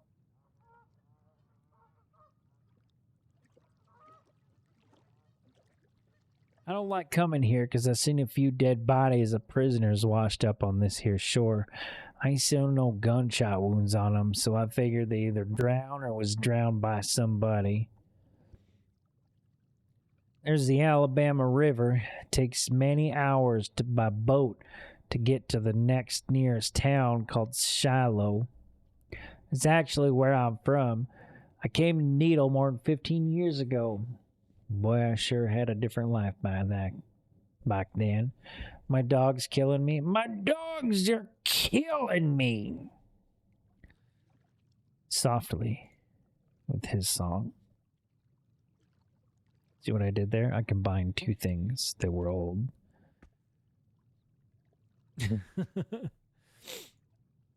Some old townsfolk been thinking about taking a boat and leaving Needle for good. It's too late for that now, 'cause the big day is tomorrow, the apocalypse.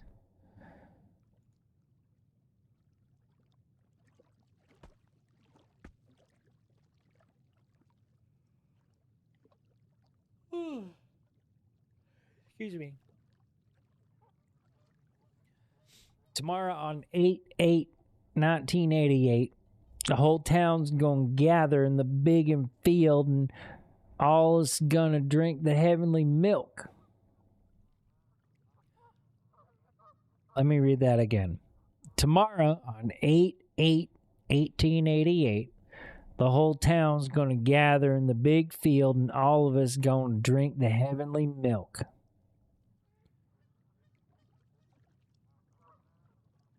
The town children will be there first to drink it. Then they'll cover their faces with white cloth, lay down in the field, and wait for the angels to take them to heaven. Great. After that, us townsfolk will drink it, and finally Father Glorious at the end. I get slap happy thinking about the final moments we all lay on the field with our faces covered. Some weeks ago, we was all brought to the field to practice the last day, but we was given just regular old milk, not the special heavenly milk they've been making and storing down at the prison. Making heavenly milk.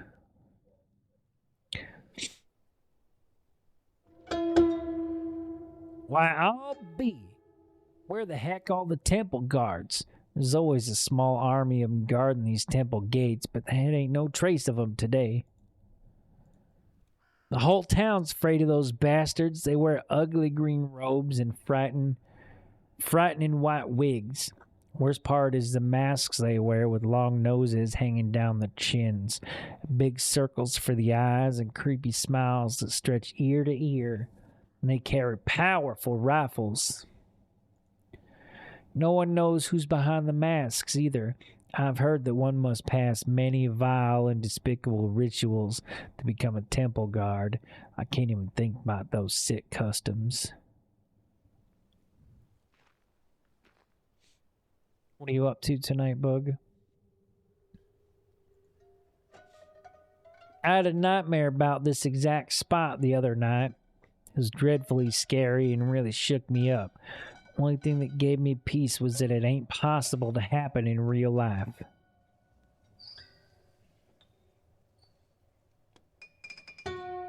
I dreamt that there was a whole cavalry of temple guards here, more than 50 of them. They was standing all alert and ready to shoot, shouting orders to each other and taking up positions. There was a terrifying panic in their voices, such that I can't fathom. There over yonder, a mass of people was slowly approaching and hiding amongst the trees and bushes. It was all black faces and white faces, prisoners and townsfolk all together.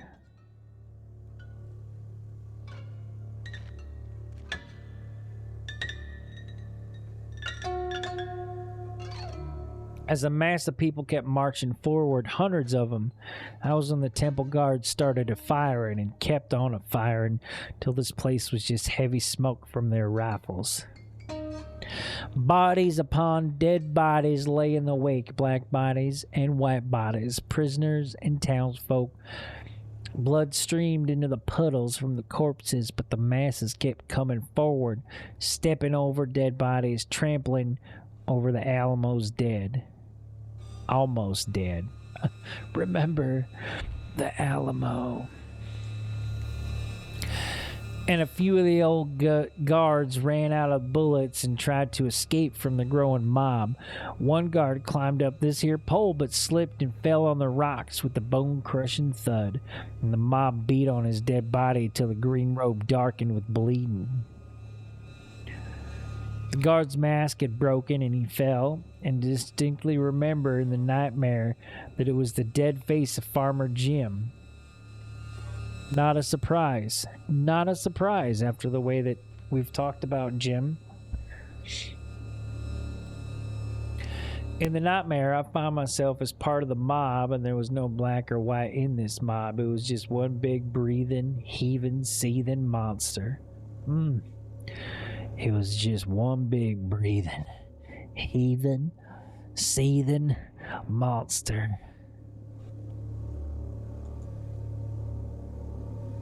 I like where we're going with this. And the temple guards shot away at the monster, but there was no stopping it now. There was just too much bottled up rage powering it. Rage at the lies, at the torture, rage at the injustice, rage at the exploitation, rage at the abuse, and rage at simply being made a fool of.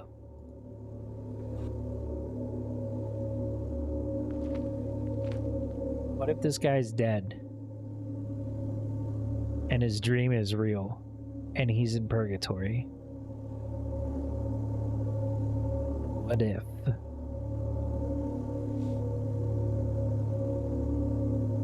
What if he was part of the revolution?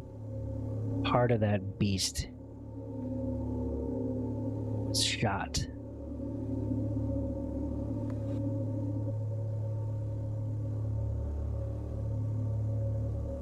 But the strong rifles did damage to the beast. Countless human carcasses lay all over this place, some with blown off limbs, others with half dead, crying for help in agony. But the crowd kept on coming forward to get the guards. In the nighttime, some of the scariest parts was what happened when the townsfolk got a hold of the guards. The townsfolk didn't have no rifles. They only brought whatever tools from the homes, like knives, hammers, and axes. The mob pounced on a temple guard, and the townsfolk mashed in his head with iron rods and iron griddles. A townswoman then repeatedly stabbed on his body in hysteria on his here wall, all the while screaming like a rabid animal. Yes. Yes. In another part of the dream, I saw a group of barefoot prisoners overpowering a couple of guards and grab their rifles from them. The prisoners didn't know how to fire the gun, but mistakenly pulled the trigger and shot the guard through the stomach at point-blank range. Ah, that's like the worst spot, right?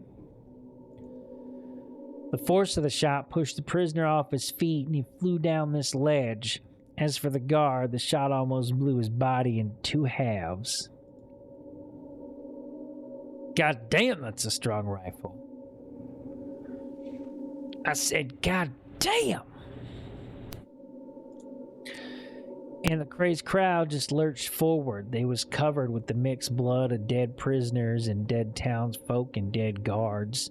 They was drenched in sweat from the sweltering humidity, and their eyes had the look of pure lunacy. Some folks had brought with them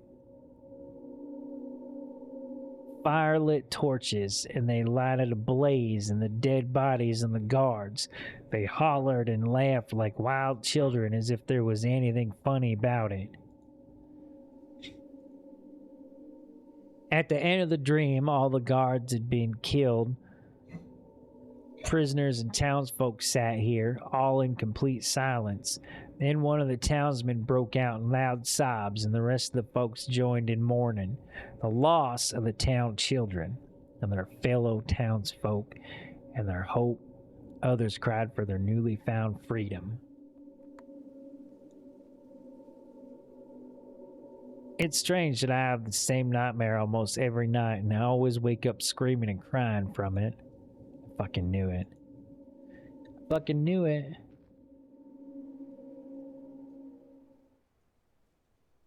It weren't easy, but I finally made it to the temple.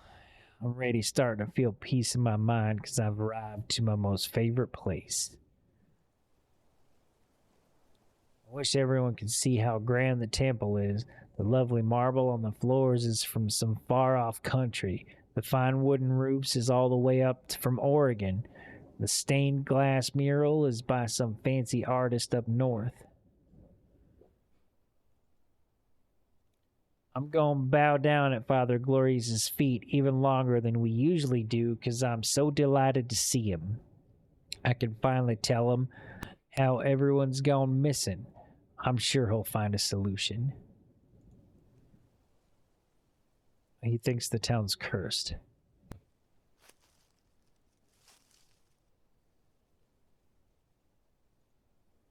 I wonder if they'll let me into the temple, though. There's been too much tension between the town and temple recently. And the tension's been taking a toll on even poor Father Glorious. At a sermon some days ago, he said there was traitors among us, and he broke down crying, asking if we'd lost our faith in him. We all shouted a resounding no, and told him that he's our savior. How could we ever lose our faith in him? Thankfully, that cheered him up, and he was all smiles the next minute.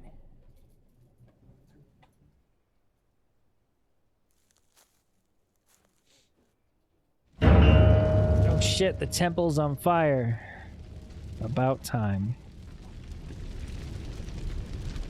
Oh my lord, our temple's on fire. Oh lordy mercy. Well, dog my cats. The temple's on fire. Help! Please, somebody help. Our holy temple is burning. Oh, sweet Lord, have mercy.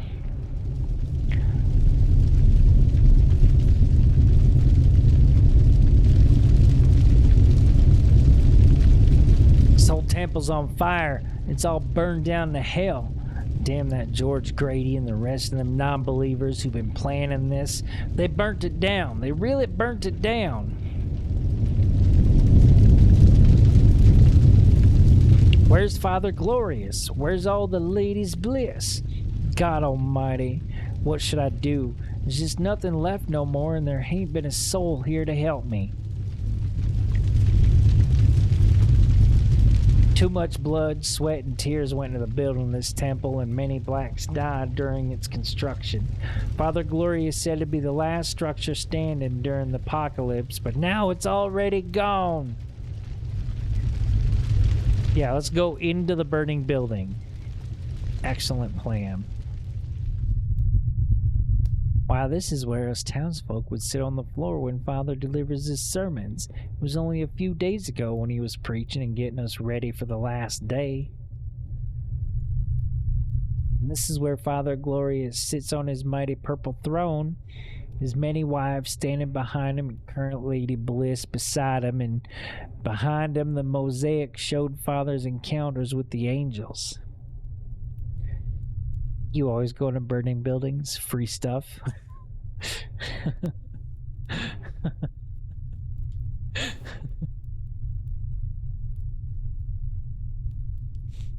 One time in high school, I distinctly remember this. One time in high school, one of the like popular girls was like talking shit to me, basically. She was like,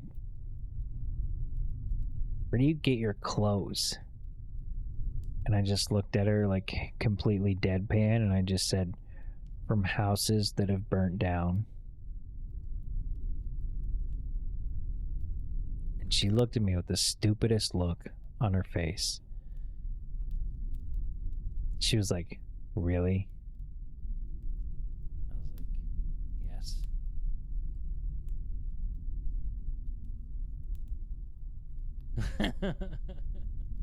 Damn right, free stuff. Exactly. Free stuff. Kind of want more fries.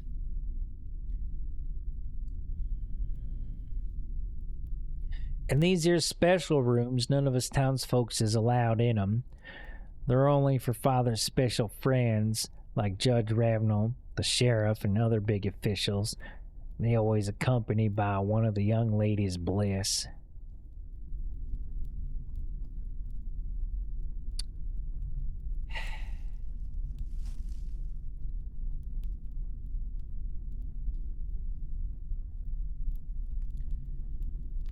But now it's all been burnt down to dust by George and Mary Brandon non-believers.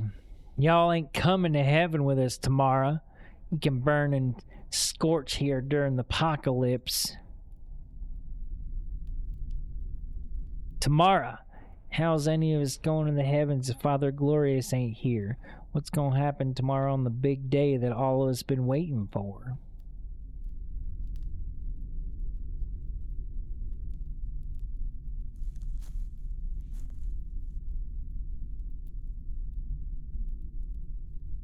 All of us are honest to God believers, also gonna burn in fires when the apocalypse happens. Are we to suffer for the acts of those doggone non-believers that did this?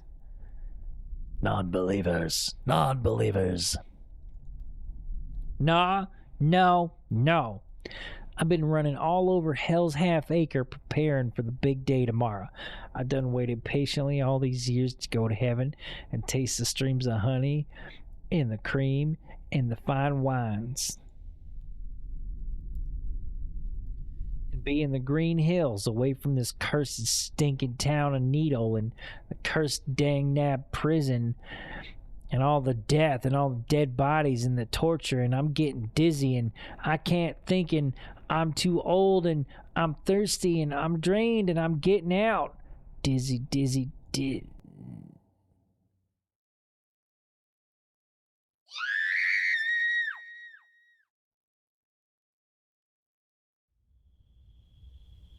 Oh shit, it's nighttime. Oh my. Oh my. What happened? That's Susie's scream. Where am I? I must have passed out and it's already night. Susie, where are you? I gotta find help.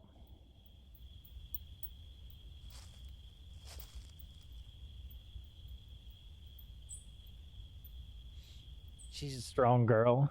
Ain't like her to scream. She's helped an escaped prisoner knowing darn well that happened to her family and herself. Her mom, Pa was beaten up by the guards in front of the whole town and in front of Susie. Her parents only agreed to the marriage after the temple threatened them with a much worse fate for her. Imagine. This is real cult shit. Last time I saw her at the temple, she was standing behind the throne with the other ladies, Bliss. She dropped a letter for me, and I sneakily picked it up when I bowed down at Father's feet.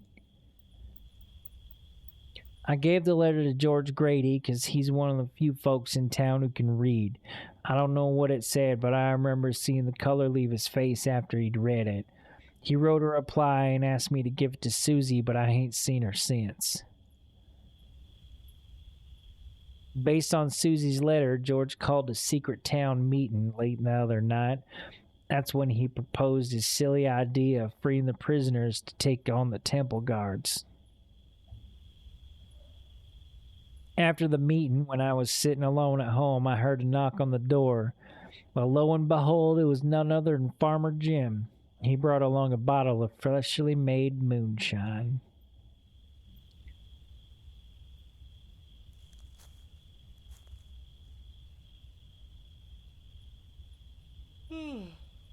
Excuse me. I stopped drinking many years ago because Miss Wilson says it's a devil in the bottle. Maybe I did have a wee bit here and there when she gone to bed early. Billy slid me a few sips every time we had a hard day at the prison. Anyhows, that no good Farmer Jim wheeled up to me having some moonshine with an I had too much to drink.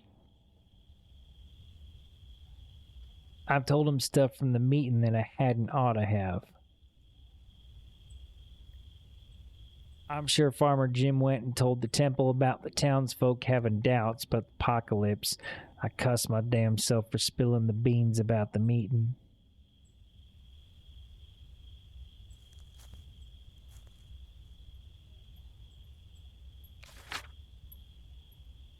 Dear Mr. George, I dearly pray you read my first letter as I had written. You must do all you can to stop the town from drinking the heavenly milk. The town has been lied to about everything. I beg you, please save the people. The temple has started suspecting me. Give my love to Ma and Pa. Susie. I wish to heaven I would have learned how to read when Susie was trying to teach me, but I always keep forgetting everything. I ain't got no time to figure out what this letter says. Well, I've already read it, so you're fine. Judging by the moon, it's already well past midnight. That means apocalypse is upon us. But the angels ain't gonna come home unless Father reads his special prayer. There's always one place the mob could have taken him. I gots to find him, lickety-split, before they do.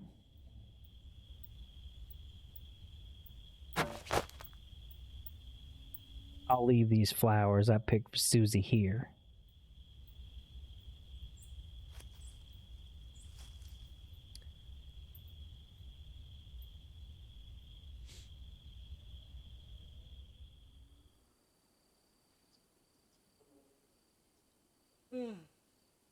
Dragged myself down the hill and made it to the farmers that led back to town.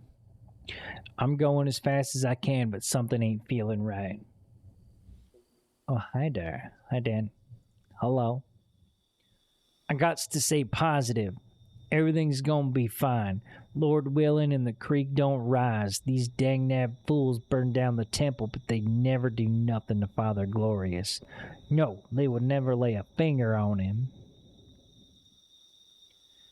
Why, he spent life for our benefit, looking over us, protecting us, and preparing us for today. Whenever misunderstanding the town's had, he's still our Father Glorious, so I'm sure they won't harm him.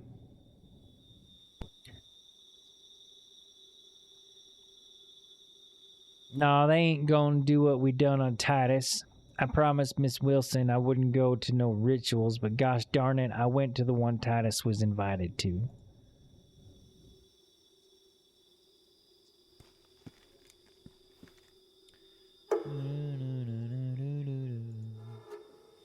I saw when the townsfolk dragged Titus blindfolded through these meadows to their white robes, while chanting, "Glory, glory, glory." And I seen when they brought him to the big kiln they call Hellfire. And I seen when Farmer Jim lit the fire and the townsfolk sat on the benches and Father Glorious read the holy book. I remember seeing the terror on Titus's blindfolded face. So it's basically the Klan. He could smell the black smoke and must have known what was coming. Titus then tied to a stake, kicking and screaming. He was carried into the raging fire as it swallows him up whole. Alla just sat and watched, even the town children.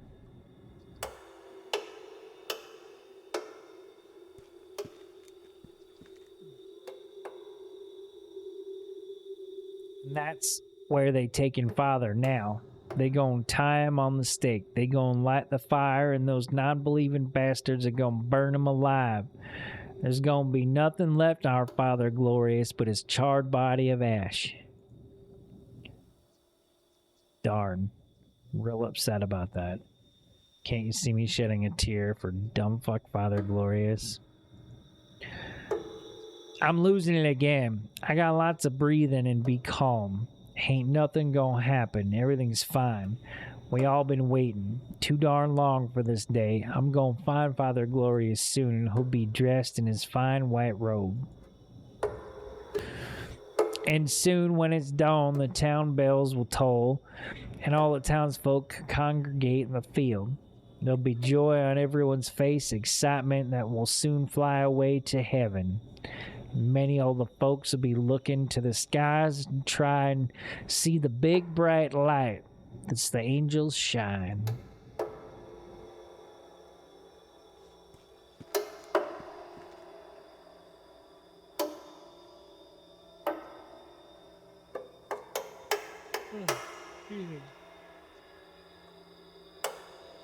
When everyone's gathered, Father Glorious will read us his final sermon and will remind us how blessed we are to be believers, for only we'll ascend to the promised land. And for the non-believers, will be destroyed by hails and fires, and everything will be devoured by the blaze of the apocalypse, and we'll look down from the sky to see this sad old world burning. And when the final sermon's complete and the townsfolk have applauded, the temple guards will bring the heavenly kegs filled with heavenly milk.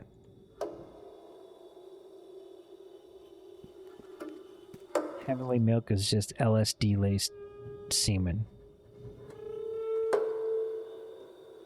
And first, all the town's children will be lined up, and they'll be given a glass of the milk. They'll be told to drink even if it tastes foul, and after their man, pa will tie a white cloth around their faces. And the children will lay down in the field, and it'll all be the parents' turn to drink the milk.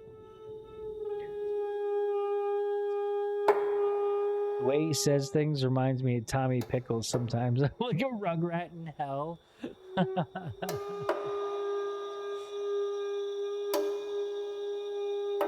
But then something will go awfully wrong. Many of the children will start screaming, the most painful, heart-wrenching cries, and then more children will start wailing and shrieking in complete torment. And many of the children will be grabbing their heads and chests with extreme pain, the likes they ain't never felt. And many of the white cloths wrapped around their heads will become stained with filthy with puke.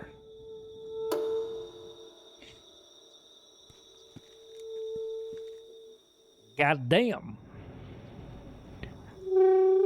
And their parents will run to help their children, but to be stopped by the guards with powerful rifles, and the desperate parents will push the guards away, but the children have already stopped screaming and crying, and they'll have fallen face first in the field, laying without breathing. And the parents will finally start understanding the whole truth, and they'll fix their manic red eyes on the temple guards and Father Glorious, and Father Glorious will give instructions to the guards, and that's when they'll start firing and blasting at the townsfolk. Someone will die by gunshots to the head, to the chest, to the back. Others will die getting crushed as the townfolk rush to lock themselves into their homes. But the guards will shoot many a door open and kill whoever they find inside. By and by, guards will run out of bullets, and they'll safely take Father Glorious back to the temple.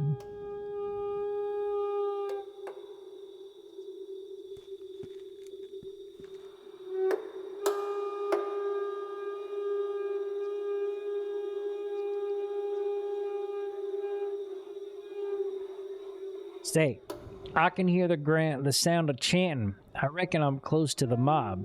I better hurry and get them before they light the fire. Please don't do it. Y'all gonna be forgiven if you repent and let Father Glorious go.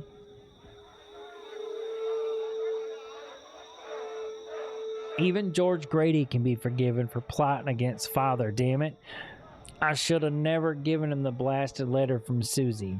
It got really riled up. I don't even know what it said.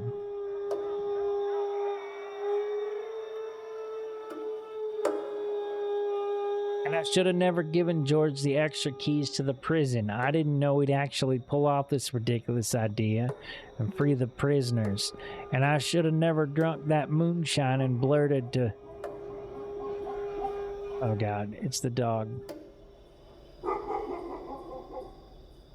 You like dogs? Yeah, you know, Dags. Why, what in tarnation is that damn dog Stonewall doing here? Boy, I really lost my marbles. That dog was killed when the prisoners escaped.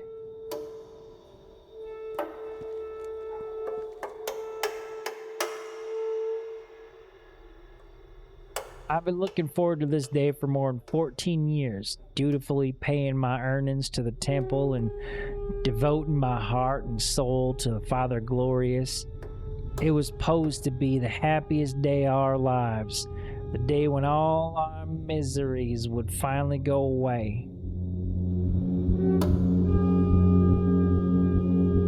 Indeed, the apocalypse happened on 888, just not the one was promised for so long. What sort of milk from heaven causes little children instant brutal death?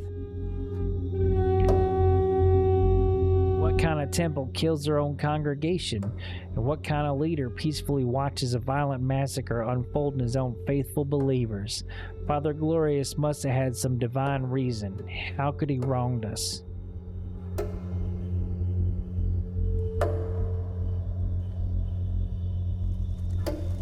Lord fire. They already lit the fire. For the love of God, let him go. Whatever he did was likely for our benefit. Only he can take us to the promised land.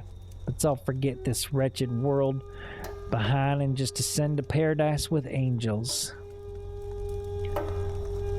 I've seen too much on that dreaded fateful day. Too much death and too much bloodshed and too much savagery. Please take me away from here. I've been living through this same nightmare for too many years. I can't take it no longer. I've been looking all day, wondering where all the townsfolk and the prisoners disappeared. But I finally remember where everyone's now. They're all dead and gone since years ago.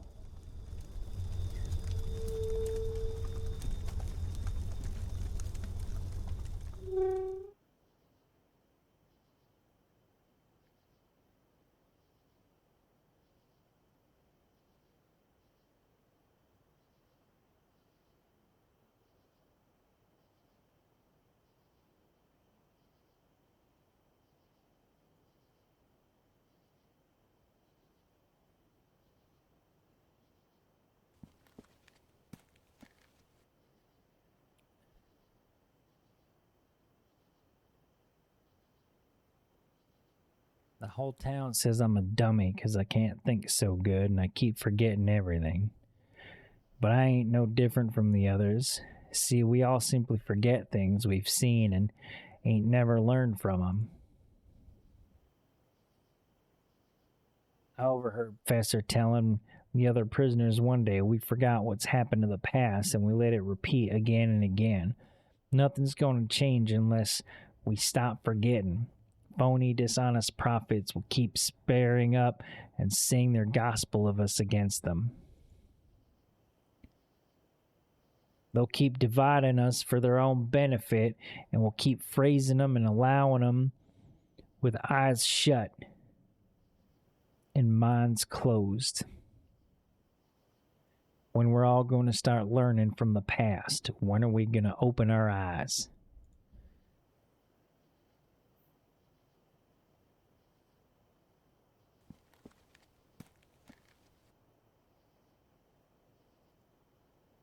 I'm going to just curl up and sit here a while. I'm old and I've seen a hell lot that ain't no man oughta. And I know darn well that when I wake up tomorrow, I'm going to forget everything and live this same day over and over again, just like I've been living it repeatedly for the last 12 years. I wish I died on the mines like all the others that day many years ago. Oh Lord, why'd you let me live and see all that I've seen in this cursed town? Why? Why?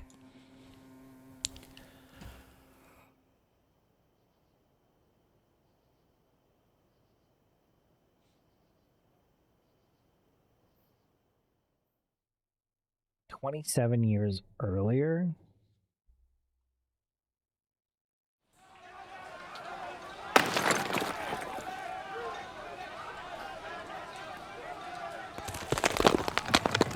Coming down. It's heading right for us. All right, Jess, good night. Thanks for hanging.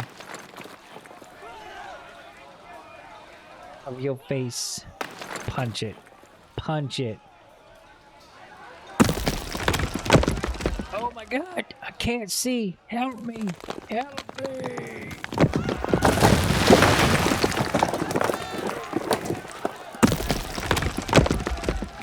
Get out, Godfrey. You can't save him. Hurry up or you won't make it.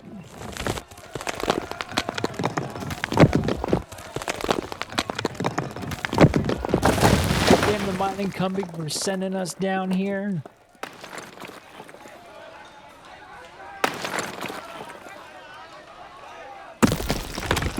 Or it's just mashed bodies under rocks. Oh my lord.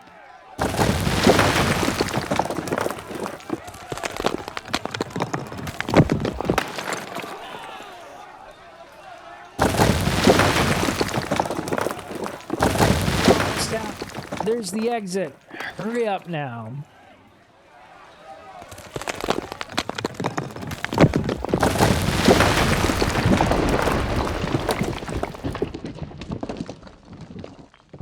Did not make it. Or did we? Or did we?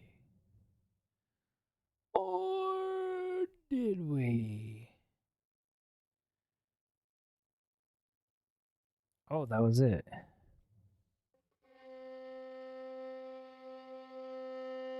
Notorious prison shut down after scandal. Judge and sheriff accused of profiteering from prisoners. Cartwright Prison has been permanently shut down following a damning report by Senator Barnes of Alabama. The report detailed a litany of abuse, torture, corruption, and convict leasing. The majority of prisoners were black, and many had committed mere petty crimes, if those. Several residents of the small town of Trinity, Alabama, were left in a state of shock when a bright, mysterious flying object appeared in the sky around dawn. Witnesses say the strange object, described as a large, bright light, was first seen hovering in the air before flying off at incredible speed, disappearing into the sky. Despite the many witnesses, authorities have been unable to provide any explanation for the phenomenon. One witness described the experience as if a star was falling. Authorities yesterday made the shocking discovery of hundreds of dead bodies in a small town of Needle, Alabama. The bodies were believed to be members of an obscure apocalyptic cult, as well as escapees from a nearby prison. Several survivors detailed chilling accounts of the day that began with town children being poisoned during a ceremony and ending with the cult leader, Avery Cartwright, being burnt alive in a kiln that the cult referred to as Hellfire. Fuck yeah. Mary Jones, real identity hidden, has detailed her traumatic childhood as the infamous Kinship Temple cult of Needle, Alabama, where she was a child bride to the leader Avery Cartwright. She was shot in the leg while making a harrowing escape from the temple and is rescued by authorities after shocking events that took place in the town exactly 50 years ago. I never want anyone to go through what I did, Mary said, her voice shaking with emotion. The whole town thought I had died. In a tale of tragedy and survival, a coal mine accident left dozens dead and only one person miraculously alive. The accident occurred when the mine collapsed in a landslide, trapping dozens of miners in the ground. Despite the efforts of a rescue team, only one person, Godfrey Davis, was able to make it out alive. That's me. After being inspected by doctors, he was described as severely brain damaged. We will rehabilitate him in the nearby town.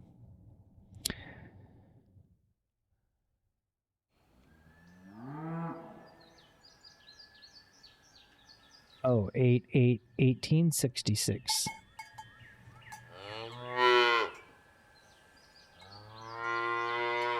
Stop your goddamn hollering and mooing, you stupid cow. I'm coming. Can't a man get no goddamn sleep around here? What's the world coming to that I, a Cartwright, has to tend to the horses and crows personally? The war done ravaged my whole business. Those lousy, no-good Yankees destroyed my land and then freed my ungrateful damn slaves. Hell, I gave those blacks food and shelter, but they betrayed me in the end. Uh-huh.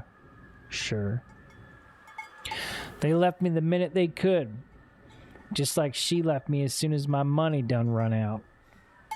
Curse all of them. Curse this blasted cow that just won't stop hollering.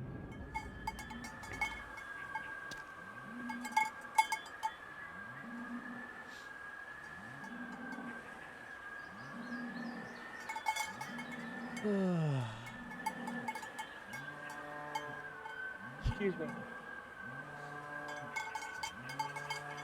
I miss the good old days, just sitting on my front porch, watching the slaves work in the fields, hearing them say, yes, sir, yes, sir, Every time I ask for anything, but now look at me. I ain't got no more slaves, no money, no family, and no more damn respect.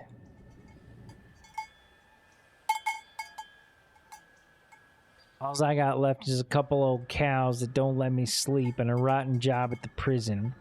Boy, whenever I get the chance, there's gonna be hell for those who wrong me. I'm Avery Cartwright. I'm gonna show everybody again once I get back on my feet. I've been riding with the clan and I ain't going back to church. The Lord's gonna show me the way.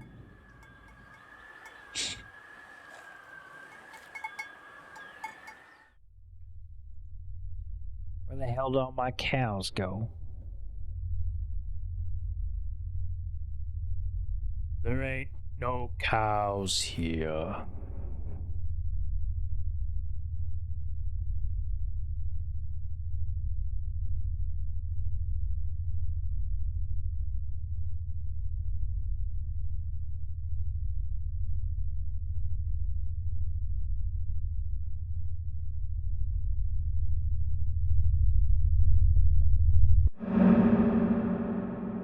Bright light, bright light, bright light.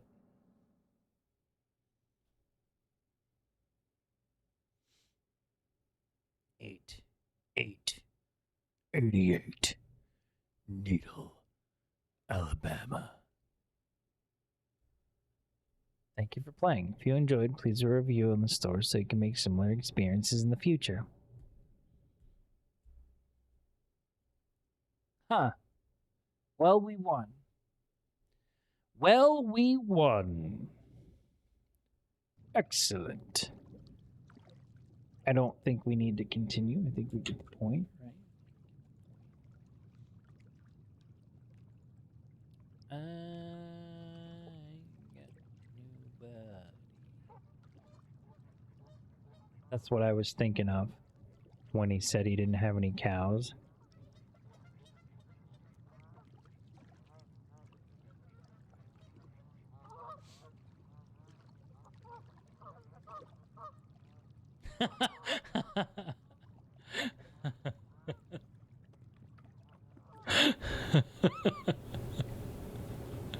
That's funny, right?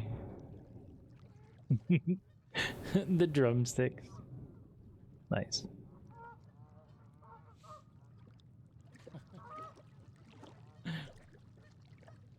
Well, we finished. We finished the whole game. Look at us. Look at us. Just beating games. That's 2 in 2 days. That's 2 games in 2 days. Who's on the internet?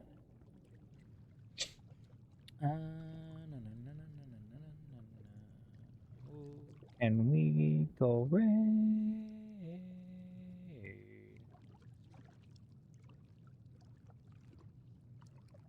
Let's go raid Fly. Let's go raid Fly. He is playing Apex. Okay. Let's go raid Fly. He's playing Apex. You're looking? Hey, what's up, Big Scared? We just beat this game. Like a professional fucking gamer. It involved clicking and reading for 2.5 hours.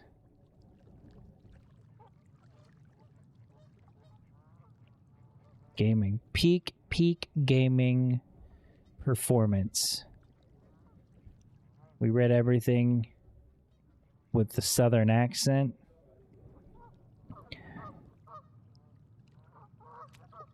Yeah. So, how are you tonight? Did you work today? Are you still at work? Are you off work? How's work?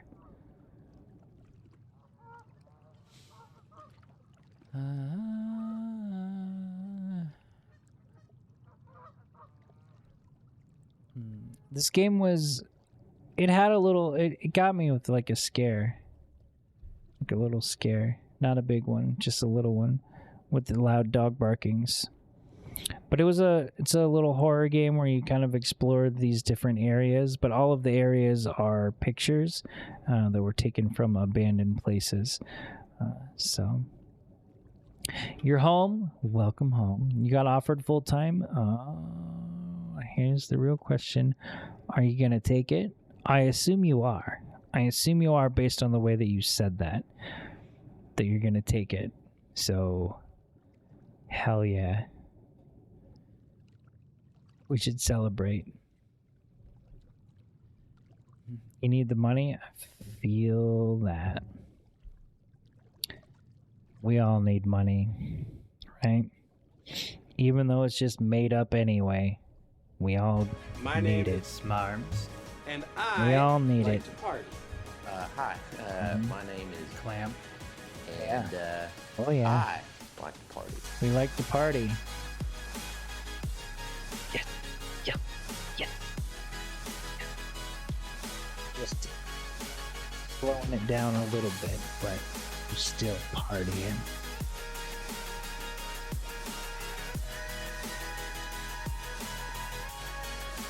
I'm pretty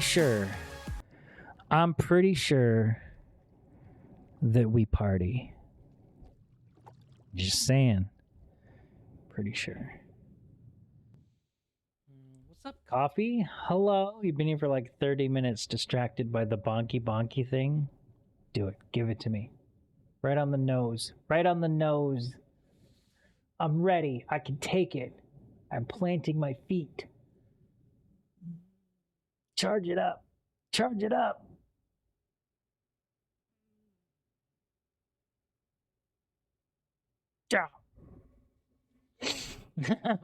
Ow!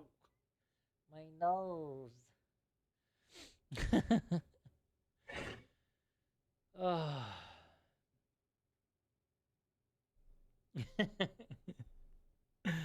Oh, man.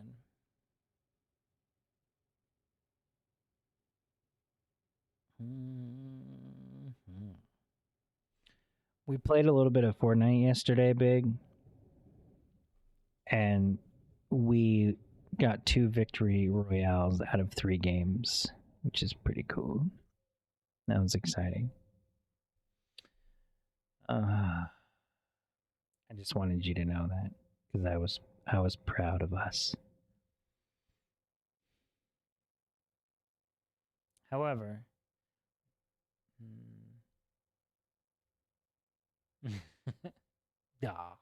thanks, Coffees. 3. Yeah, we got 2 out of 3. Some gaming for real. For real. Thank you, Coffees. I appreciate that. There was a lot of reading.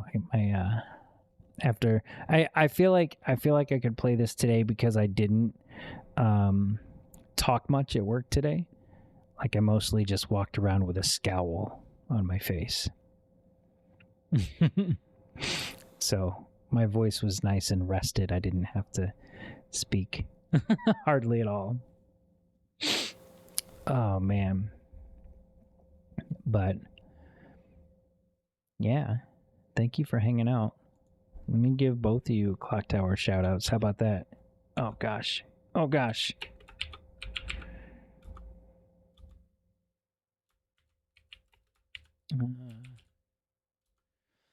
Yeah, yeah.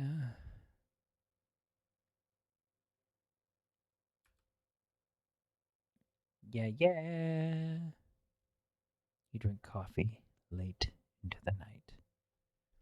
Is it gonna go? Is it gonna go? Why isn't it going? I don't know. I don't know. Yes, welcome. You're welcome.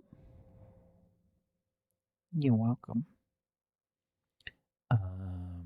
Like I said, again, thank you for hanging out. I am gonna call it for the night, though.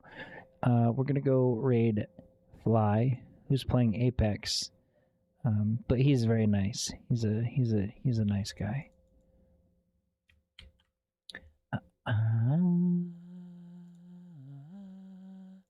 Good night, Ray. Thank you for hanging. Thank you for hanging. You too. Coffees. Big. Thanks for stopping in. Glad you made it home. Congratulations on being full-time.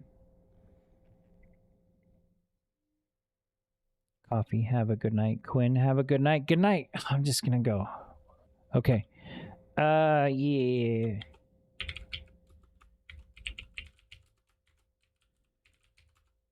Yeah. Pick your poison. By poison, I mean raid message, and not the poison that they fed the children in the field as they ascended to the promised land, like in this game. All right. Have a good night. And I will not be back tomorrow, but I will be back on Wednesday. Yeah, I'll be back on Wednesday. So I will talk to you then. Or in Discord when I'm not on the internet. Whoops. That was embarrassing. Okay. Good night.